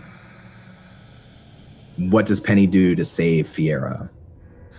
I think it's time for Big Bertha to show up. And just like the middle, like the jacket just lets go from her arms. She pulls it out and then just lets go of the assault rifle. Like roughly just pulling it and see if how many shots it'll go off on the wolf. All right, give me for this tough check.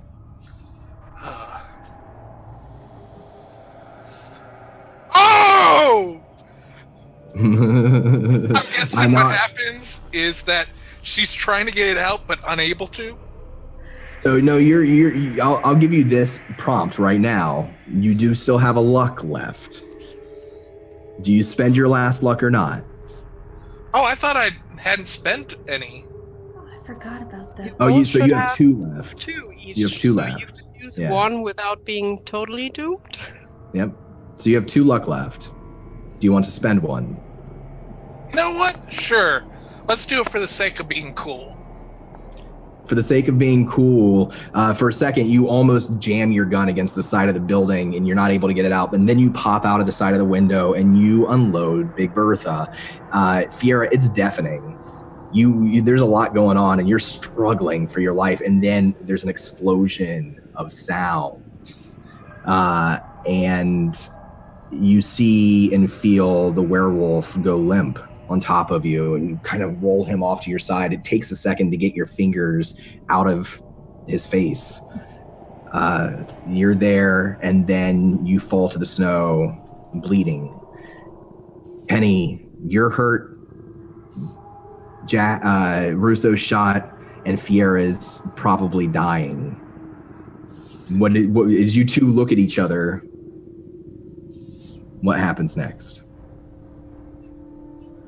I am grabbing my gun and loading it and shooting it into the sky, and I'm gonna lay on the ground. I can't anymore. Eddie, what she does is she ends up using Big Bertha to help her walk over to Fiera and tries to do a medical roll on her. See if you can stem the bleeding. Yeah, the medic, roughly got first aid. I'm so I will say, scared. this could go very bad. Oh, Could go good. So you're still not stable, but you do heal 2. The patient is stabilized Stable because of healed your moves. up to harm on a 10 or plus. So you are able to stop the bleeding in the snow, and Fiera, you're looking up. You kind of come back to for a moment, and you see Penny there helping you, and you don't feel good. You feel the cough comes back, but you do feel like you're not going to die here. You don't know why, but you just feel better in this moment. Okay, so I think she'll probably slowly sit up and be like, thanks.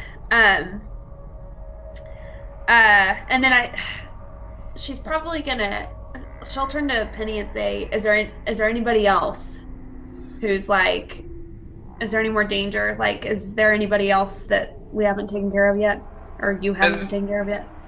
As far as I know, all we do is have the gunshot victim in the car we need to take care of. Otherwise, we are good for the moment. Was Frank in the car? Yeah, he was in the car. Now the car door opens up and Frank pops out and he shuts it behind him. And he comes around the side of the corner bleeding, says, "Let's get you inside. It's all good inside. I can help us." Fiera's gonna nod her head and attest. I assume I can stand. I assume it's a struggle. Frank will actually come over and help Fiera stand up. And the wound, the really bad one that's right here on her neck from the werewolf, as he helps you stand up, he says, "Just keep it a secret between you and me, okay?" She's gonna really confused, be like, "Okay." And he puts his hand on her neck, and you feel a warmth pass through his hand and into her skin. You see from underneath his palm a bright white light. It holds there for a moment and then fades away. And Fiera, you heal 2 more harm. And he says, "That's why they're after me." She's gonna like stare at him for a second and find like a look of understanding is gonna come on her face, and she's gonna be like, "Okay, thank you, let's get you inside." And from that point, she's gonna like hurry him inside. The three of you return to the hospital to meet Rutherford and Celeste, and thankfully you are at a hospital because most of you need one again. But you fended off the attack, you've rescued Frank, you've learned a little bit about what's going on and who your enemies are. Unfortunately for today, in this story, that is where we leave off.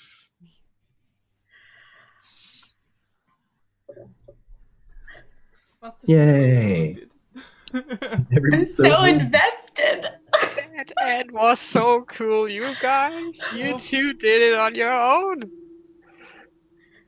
Thanks for just not the letting me middleman. die. It was close. It was real close. But luck is important. Remember, audience, when you play Monster of the Week, don't forget about luck. It's good. Sorry, Don, I didn't want them to die that easily. It's a close one. I know we're running short on time. Let's go around real quick. I want to have everyone sign off. Where can we find you online? And what was your favorite thing about the episode? And we'll start with Celeste, with Vicky.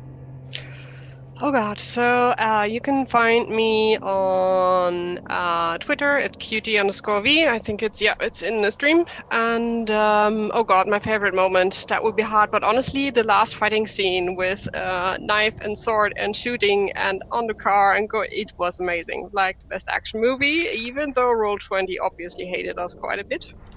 So thank you guys for hanging in there, and it was such a blast. And Celeste is really glad to found 2 new friends, definitely, maybe a doctor and a healing weapon.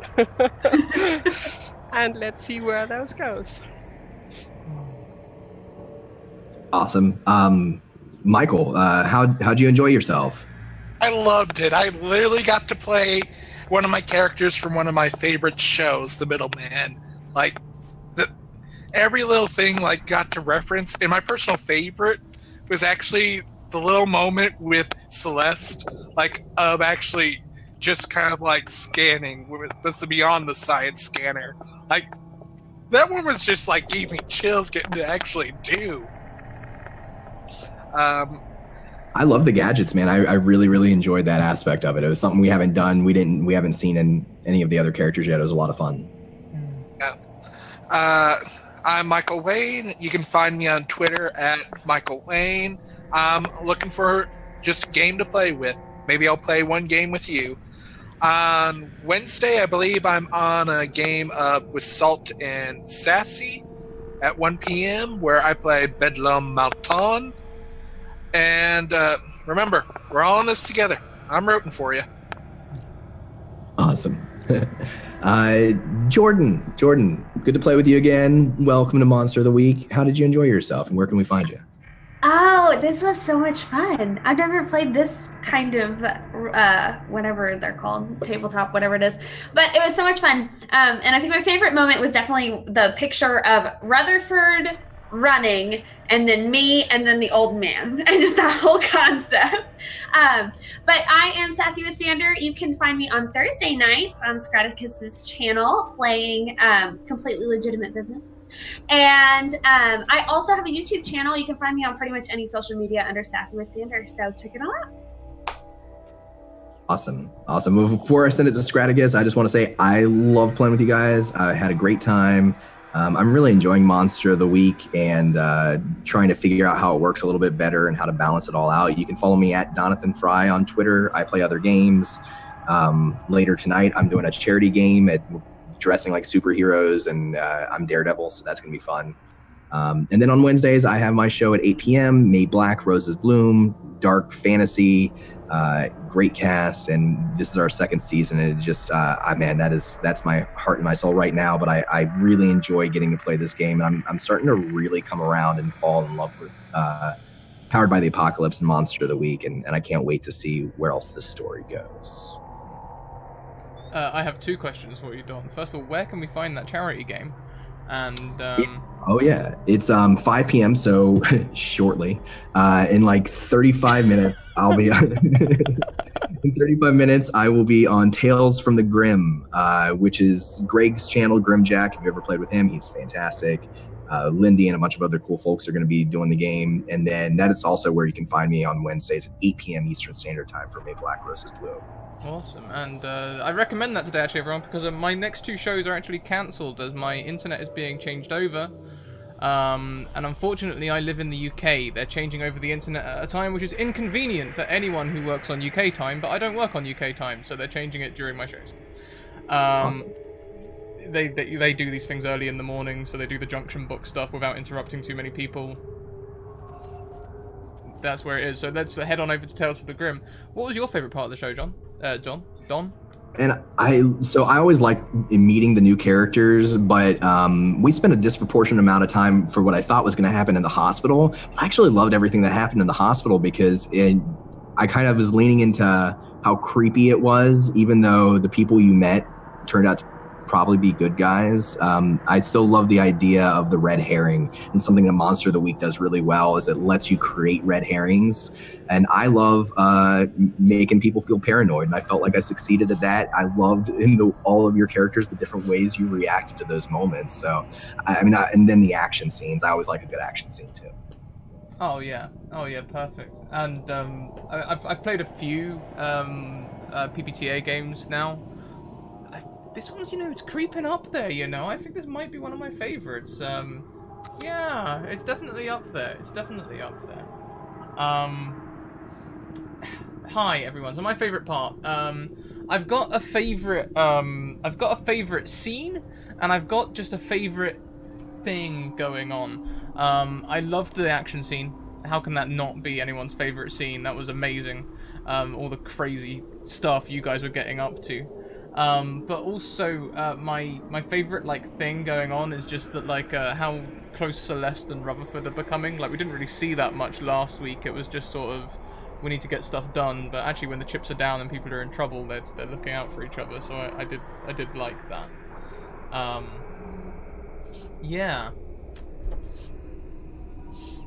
Yeah, that's me.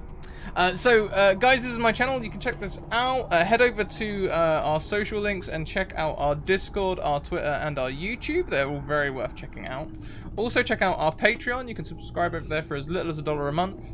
If you want to get some merch, you can find it over on our site on Redbubble. We have sponsors on the show. We have Bird in the Storm Publishing, who make D&D 5e content and other TTRPGs. And we also have Mage Hand Press. Mage Hand Press, where you can find the Completely Legit Business at 10 p.m. on Thursdays. It's a sci-fi expansion for D&D 5e. It's good stuff.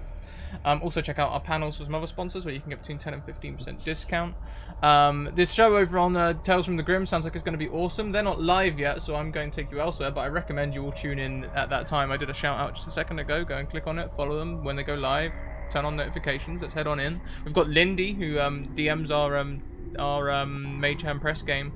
We've got Greg, who DMs our Perfection Shadow Star Trek game on Fridays. Like, you know, let's head over there. These are quality content creators, everyone. Quality content creators. And of course, the wonderful Don himself. I'm going to take you, for now though, I'm going to take you over to, I'm not going to do it in here because I keep making this mistake of doing it in that bot and it doesn't, it just breaks everything. So what I'm going to do is I'm going to take you over to Rachel, OBB190, who's in tomorrow night's Curse of Strahd campaign. But I look forward to seeing you all later on in the Tales from the Grim. That's not how you spell anything. There we go. Okay, everyone. Well, we will see you later on. Thanks for tuning in and keep on evoking emotions. Bye.